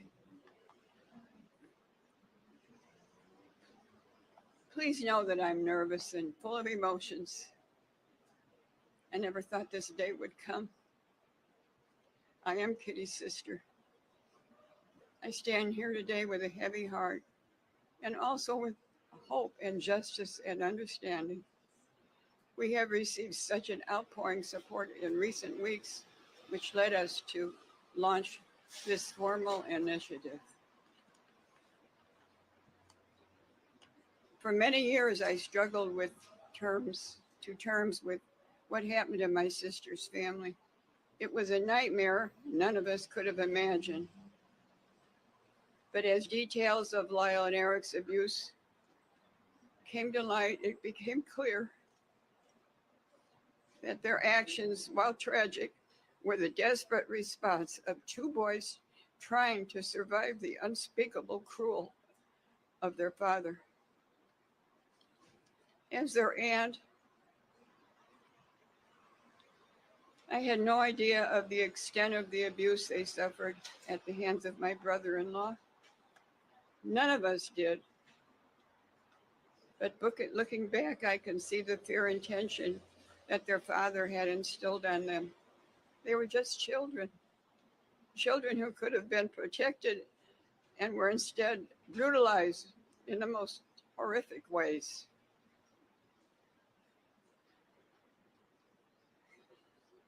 The truth is, Lyle and Eric were failed by the very people who should have protected them, by their parents, by the system, by society at large.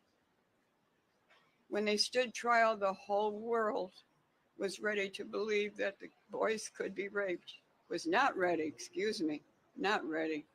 The whole world was not ready to believe boys could be raped, or that young men could be victims of sexual violence. Today we know better.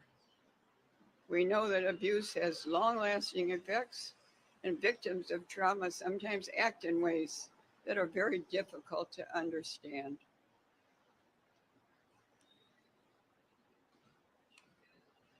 In the years since their conviction, society's understanding of sexual abuse and its psychological impact has grown significantly.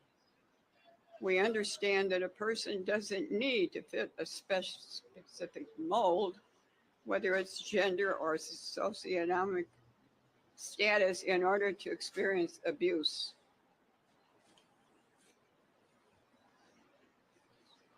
In their case, if it were tried today, the evidence of their father's abuse would not only be admitted in court, it would provide essential context for why they acted as they did. No jury today would issue such a harsh sentence without taking their trauma into account. Lyle and Eric have already paid a heavy price, discarded by a system that failed to recognize their pain.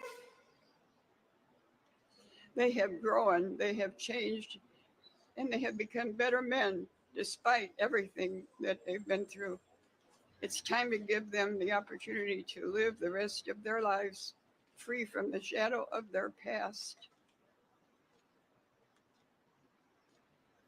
While I recognize it is election season, this isn't about us or about the politics. It's about finding the truth, delivering justice, creating space for healing. I want to thank everyone who has reached out to our family in recent days and weeks, asking how they can help. Today we have an answer. Please sign our petition at www.justiceforericandlyle.org and urge the district attorney's office, no matter who holds the DA position, to consider all the evidence, both old and new, and to bring together justice for the family. And thank you very much for listening to me. I'm sorry I'm so nervous, I can't help it.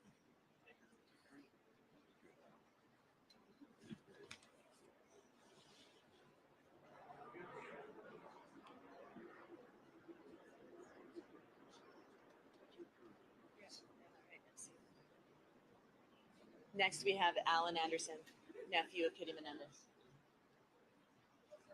Hello, and thank you everybody for being here. Hello, my name is Brian A. Anderson Jr.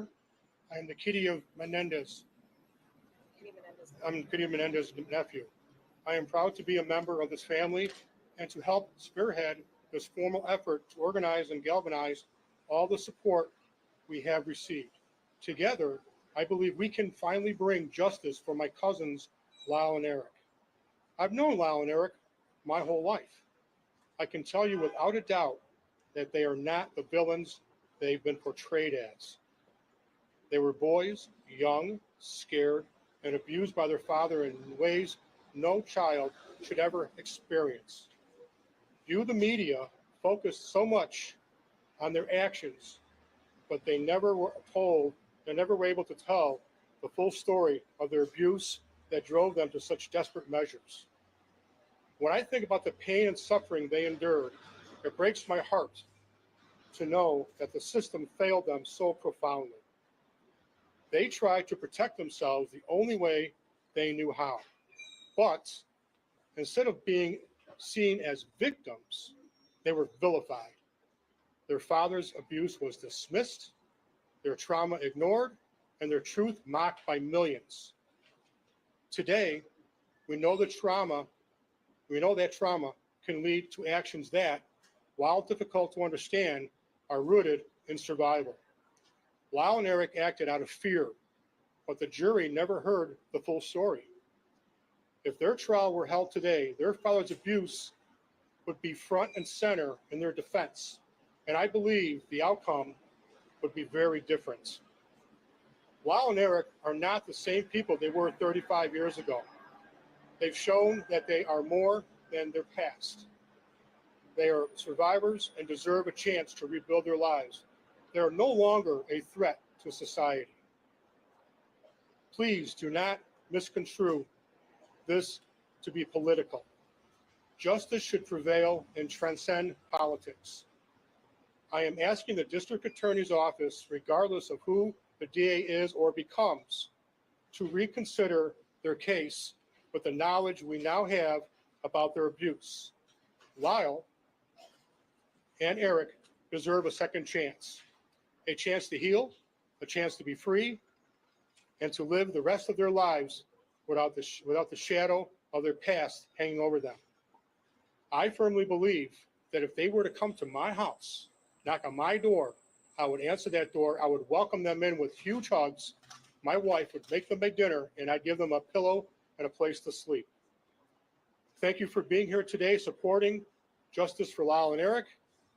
Please go to our website, learn the truth about their story, and sign our petition.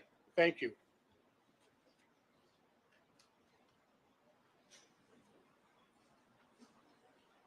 Please welcome Karen Vandermullen, niece of Kitty Menendez. Good afternoon. There's a lot of you, and I'm very nervous. My name is Karen Vandermullen Copley. I am Kitty Menendez's niece, and I'm here today speaking out because I have believed for many years that the truth needs to be known about what really happened to my cousins Lyle and Eric. From the beginning, I believed Lyle and Eric were victims of their father's abuse. I grew up knowing and feeling something wasn't right. The feeling in their house and the father-son interactions were just off. But it was not until the first trial that the full horror of what they had to live through came to light. My sister Diane had evidence of their abuse. That was not even allowed to be presented at the trial. I cannot help but think of how things would be different if the world had known the truth back then, or if they had been the Menendez sisters. Adults of abuse have difficulty getting out of their situations, and yet these were two young boys who were never allowed to make decisions on their own. They lived in constant fear and were unable to make any other decisions than the sexual violence that they were taught at the very hands of people who were supposed to love and protect them. Their sometimes misunderstood behaviors were cries for help that many of us wished we had realized and responded to far sooner.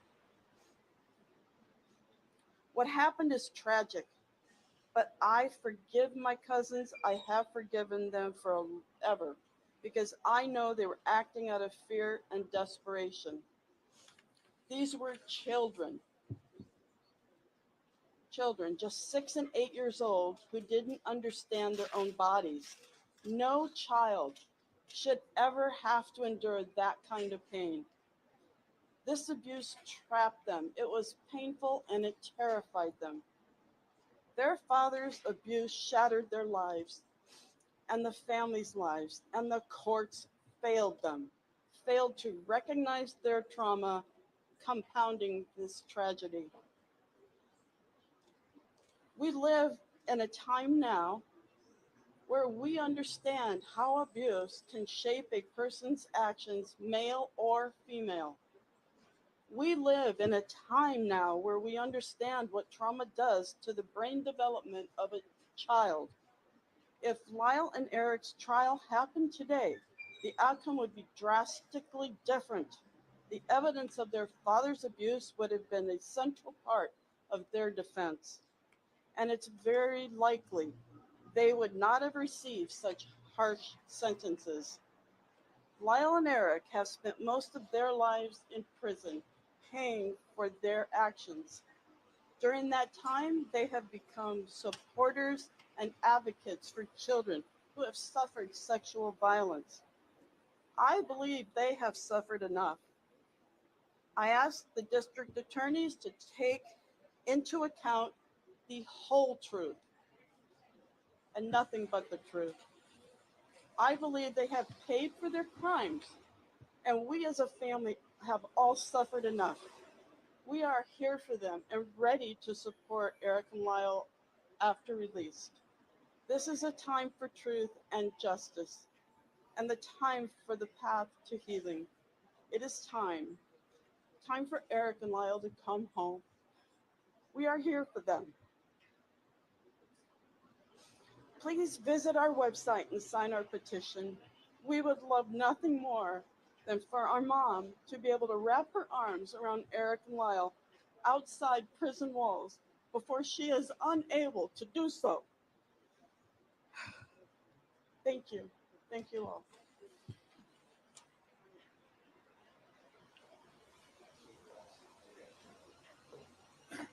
Hello, everyone. My name is Brian Friedman, and I represent the extended family members of the Menendez family. First of all, the family is gathered here in support, and really thanks everyone for coming out and for being here and for supporting one message, which is, this shouldn't happen again. And this needs to stop now.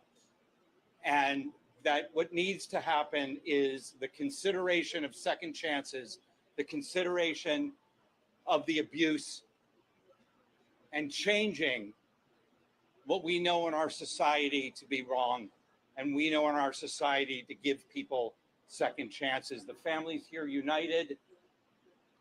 Eric and Lyle have been through so much in 35 years, but these family members have been through so much 35 years. They're going to go across the street now. They're going to meet with the DA's office. They're going to exercise their constitutional rights under Marcy's laws to be heard. And they would respect and ask if they could make that journey peacefully so that they can share their truth, desires, and honesty with the DA's office. And again, thank you for the support and for being here. And Mark Garagos, thank you. As Brian said, if we can let, especially Joe, get across, I'll answer some questions in about 2 minutes, if that works. Yes.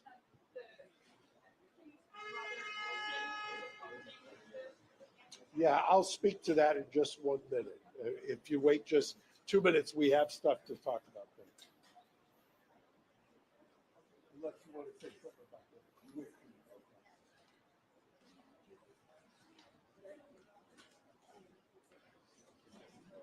I'm like a few seconds behind. I'm about to speed it up. There.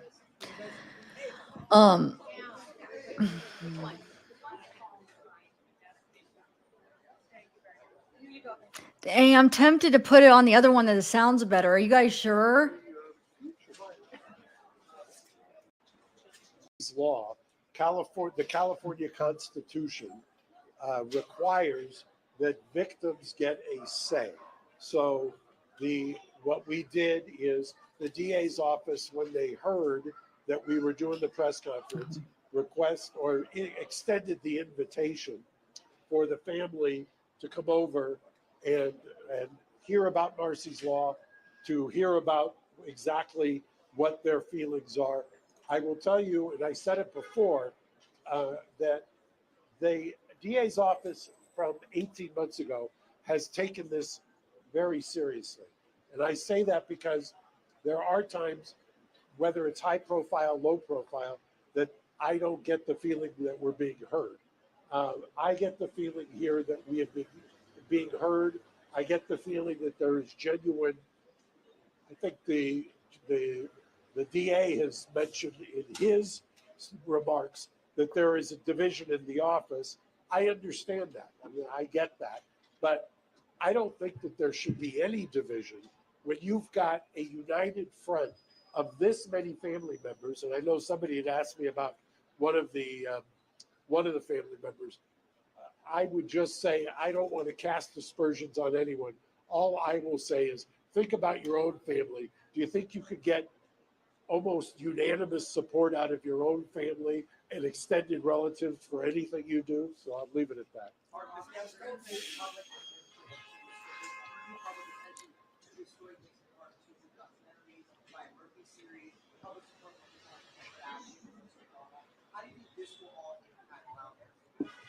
Well, I think, interestingly, and I don't know how you measure something like this, but I have been, obviously, I was practicing when this trial took place. I remember in 1994 representing a woman in Pomona, and we used the battered woman syndrome. And she got a voluntary manslaughter, she got probation. And I remember at the time being struck by the idea, and I've confirmed it now in the transcripts of their second trial, struck by the idea that the DA's office on the second trial took the position, and it may not have been wrong at the time, that the battered woman syndrome, that something that diminishes your intent, did not apply to child abuse. And that was on the record. And that's what the judge ruled. So how do I think, how has this evolved? First of all, the younger generation, I hate to say it, is that when the Ryan Murphy series came out, it was such a caricature of them that the pendulum swing backlash actually created a focus on it. And people then took a look. I know that I've seen some of those videos of the first trial that was televised where the DA's office was taking the position that men could not be raped. They don't have the equipment. And you've seen all kinds of arguments along those lines. That is unfathomable in today's age to people who weren't alive back then. So I think that evolution has been, frankly, seismic.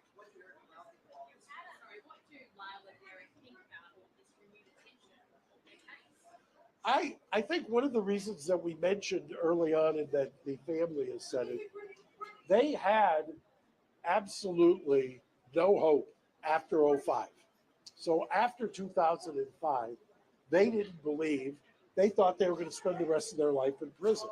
And they had resigned themselves to it. And all of the programs, I invite anybody to take a look at what's called the Green Space program that they have. The Green Space program that they have created down there, that's based on the Norwegian model, that is something that they have done in order to reacclimate prisoners who are being released. I look at both the external programs that they've done and the introspection and work they've done on themselves. I've used the term cautiously optimistic. I mean, there is an irony that DA politics played a role in their conviction.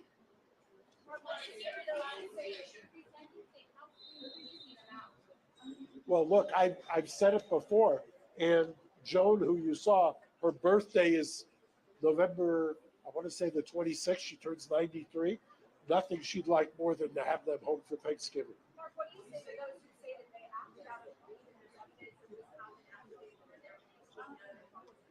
That's what the question was. What do you say to the people who say they acted out of greed? I have two responses to that.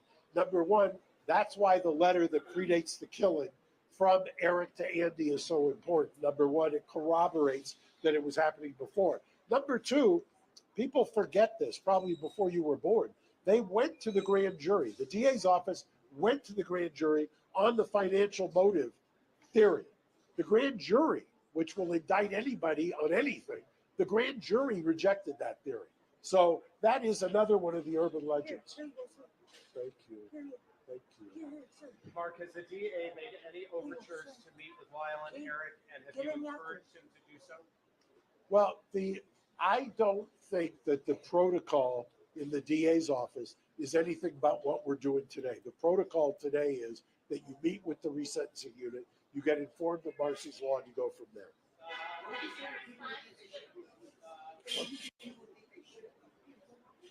I don't know. I will tell you, I've represented, excuse me for 1 second.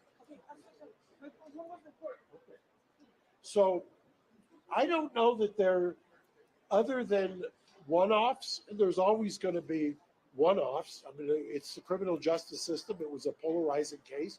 Remember, part of what happened was back in the 90s, they become a caricature. They were parodying on Saturday Night Live. I would venture to say that would not happen today. So it's America. There's people with diverse opinions. I just would reiterate, there were two juries in trial number 1, back in the 90s, 2 juries, one for Eric, one for Lyle, 24 jurors who deliberated, half of them voted not guilty on murder. Half. Mark, you need to talk with Edgardo Diaz, manager de Menudo. You need to recollect for this process. Or another Menudo talk with you. Well, I've said before that the Menudo Declaration by Roy Rosello is important. But you combine it with, by the way, that is so that you can separate the mental gymnastics. Part of this is to overturn the conviction. The other part is that I think is unassailable, even to your question, to anybody who says, well, they shouldn't get out. The law in California is crystal clear. Resentencing, they qualify under the resentencing laws on every single factor. It's almost, I hate to say that anything's a slam dunk in the criminal law, but under the resentencing laws in California, they clearly qualify. We filed originally for the conviction to be overturned. That's what a writ of habeas corpus is. The other component of this is a resentencing. So it's 2 tracks. You can pause the habeas while you consider the resentencing. So it's walking and chewing gum at the same time. But if the habeas would be granted, you would get a new trial. If they are resentenced, the judge under California law has the ability to recall the sentence and sentence them to a wide range of options. And that's because resentencing is what I understand. If he feels, oh, they've been rehabilitated, they're no longer a threat to society, they paid their debt to society, they would qualify for resentencing. Correct. And in fact, I will also tell you, and we may release it tomorrow, part of the mitigation package that we presented to the DA are letters from correctional officers, high-ranking correctional officers, who attest to the phenomenal rehabilitation. We have a number of correctional officers who have actually said if released, they should be released, and that they would welcome them as neighbors in their neighborhood. I'm going to take 2 more questions because I want to get over there to meet with the DA as well. What?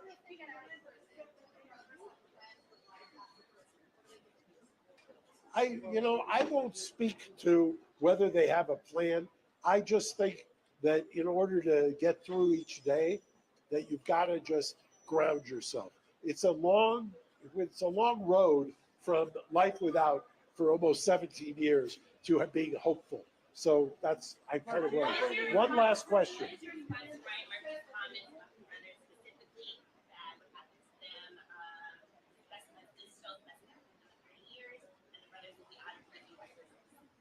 Somebody, some wag, I don't know who it was, I could give him credit, said about Ryan Murphy that, of course, he's going to take credit. I didn't say it, so I don't know the man. Anyway, thank you. Thank you.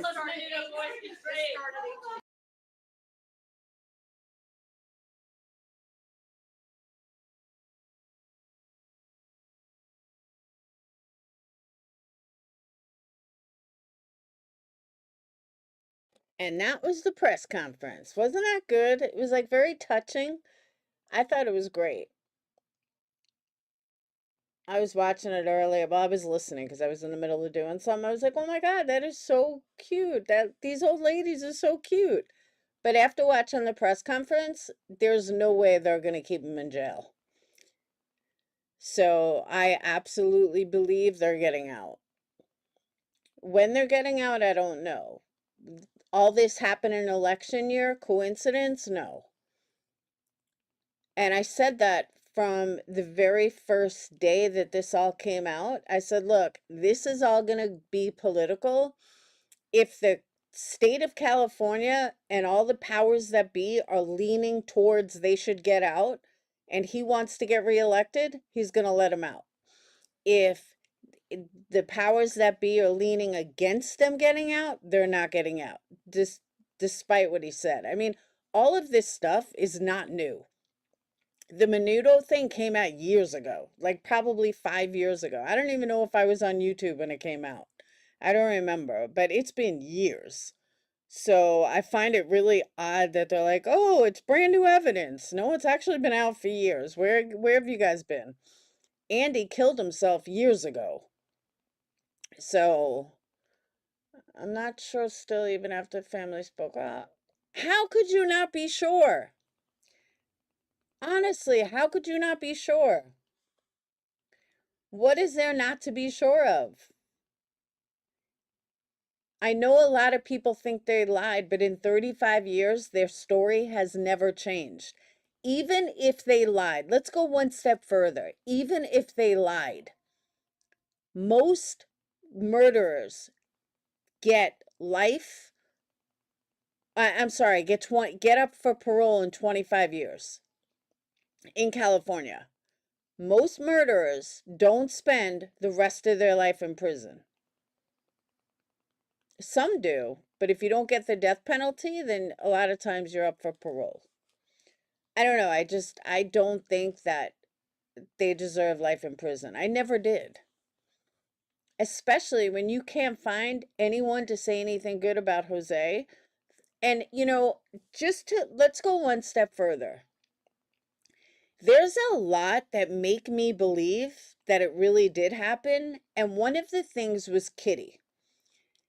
As a mother, it's not normal to hate your child. Most parents are only going to hate their child if they hold resentment towards that child. It is a well-known fact in psychology that a father that is abusing their child, the mother will resent that child. And that's how Kitty was. She resented those boys. She never liked the boys. Well, I'm sure she did when they were young, but she never cared for the boys. She always had an issue with them. She was getting drunk all the time. Her husband was cheating. Like, there were many, many things that point her as a mother that looked the other way to abuse.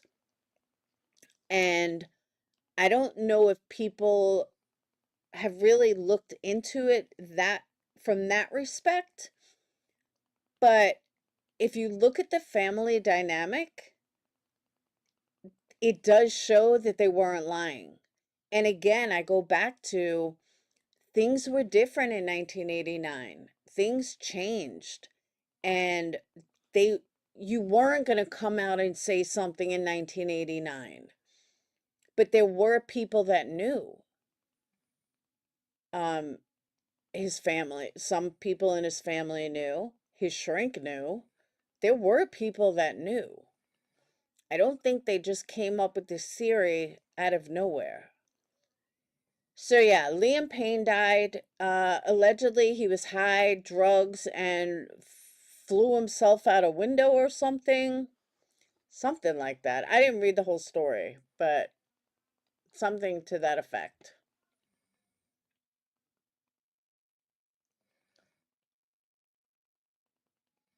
So, and Kelsey, if you're still in here, as you can tell by my numbers, most people are not stand up enough to be in here because they're afraid of being seen. They're afraid they can't go into other chats. It's ridiculous. And again, I stand by.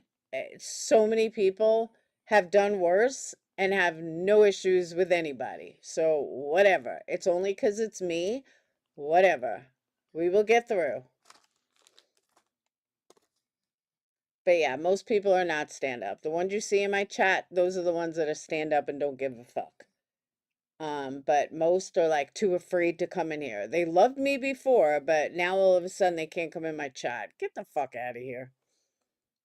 So, but I have so much shit to do, and it's already 9:15. I haven't even eaten dinner yet. So I am gonna get off. I got candles to make, and oh, Liam fell from his 3rd floor balcony. Thank you, Lana. Yeah, I heard it right before I went live. I just didn't know the whole story. But they said he was high.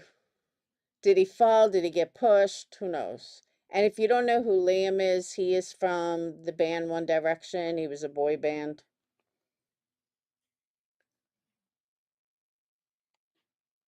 Oh.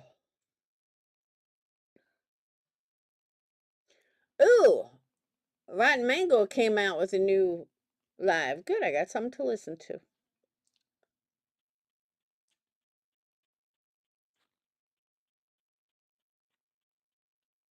You going to sleep? Have a good night, Bad Wolf. All right, I'm getting off though. Yeah, we will survive. Purple strong. They'll regret it. It is what it is. But Kelsey, I will email you. Let me just go eat something first. All right? I will see you guys later.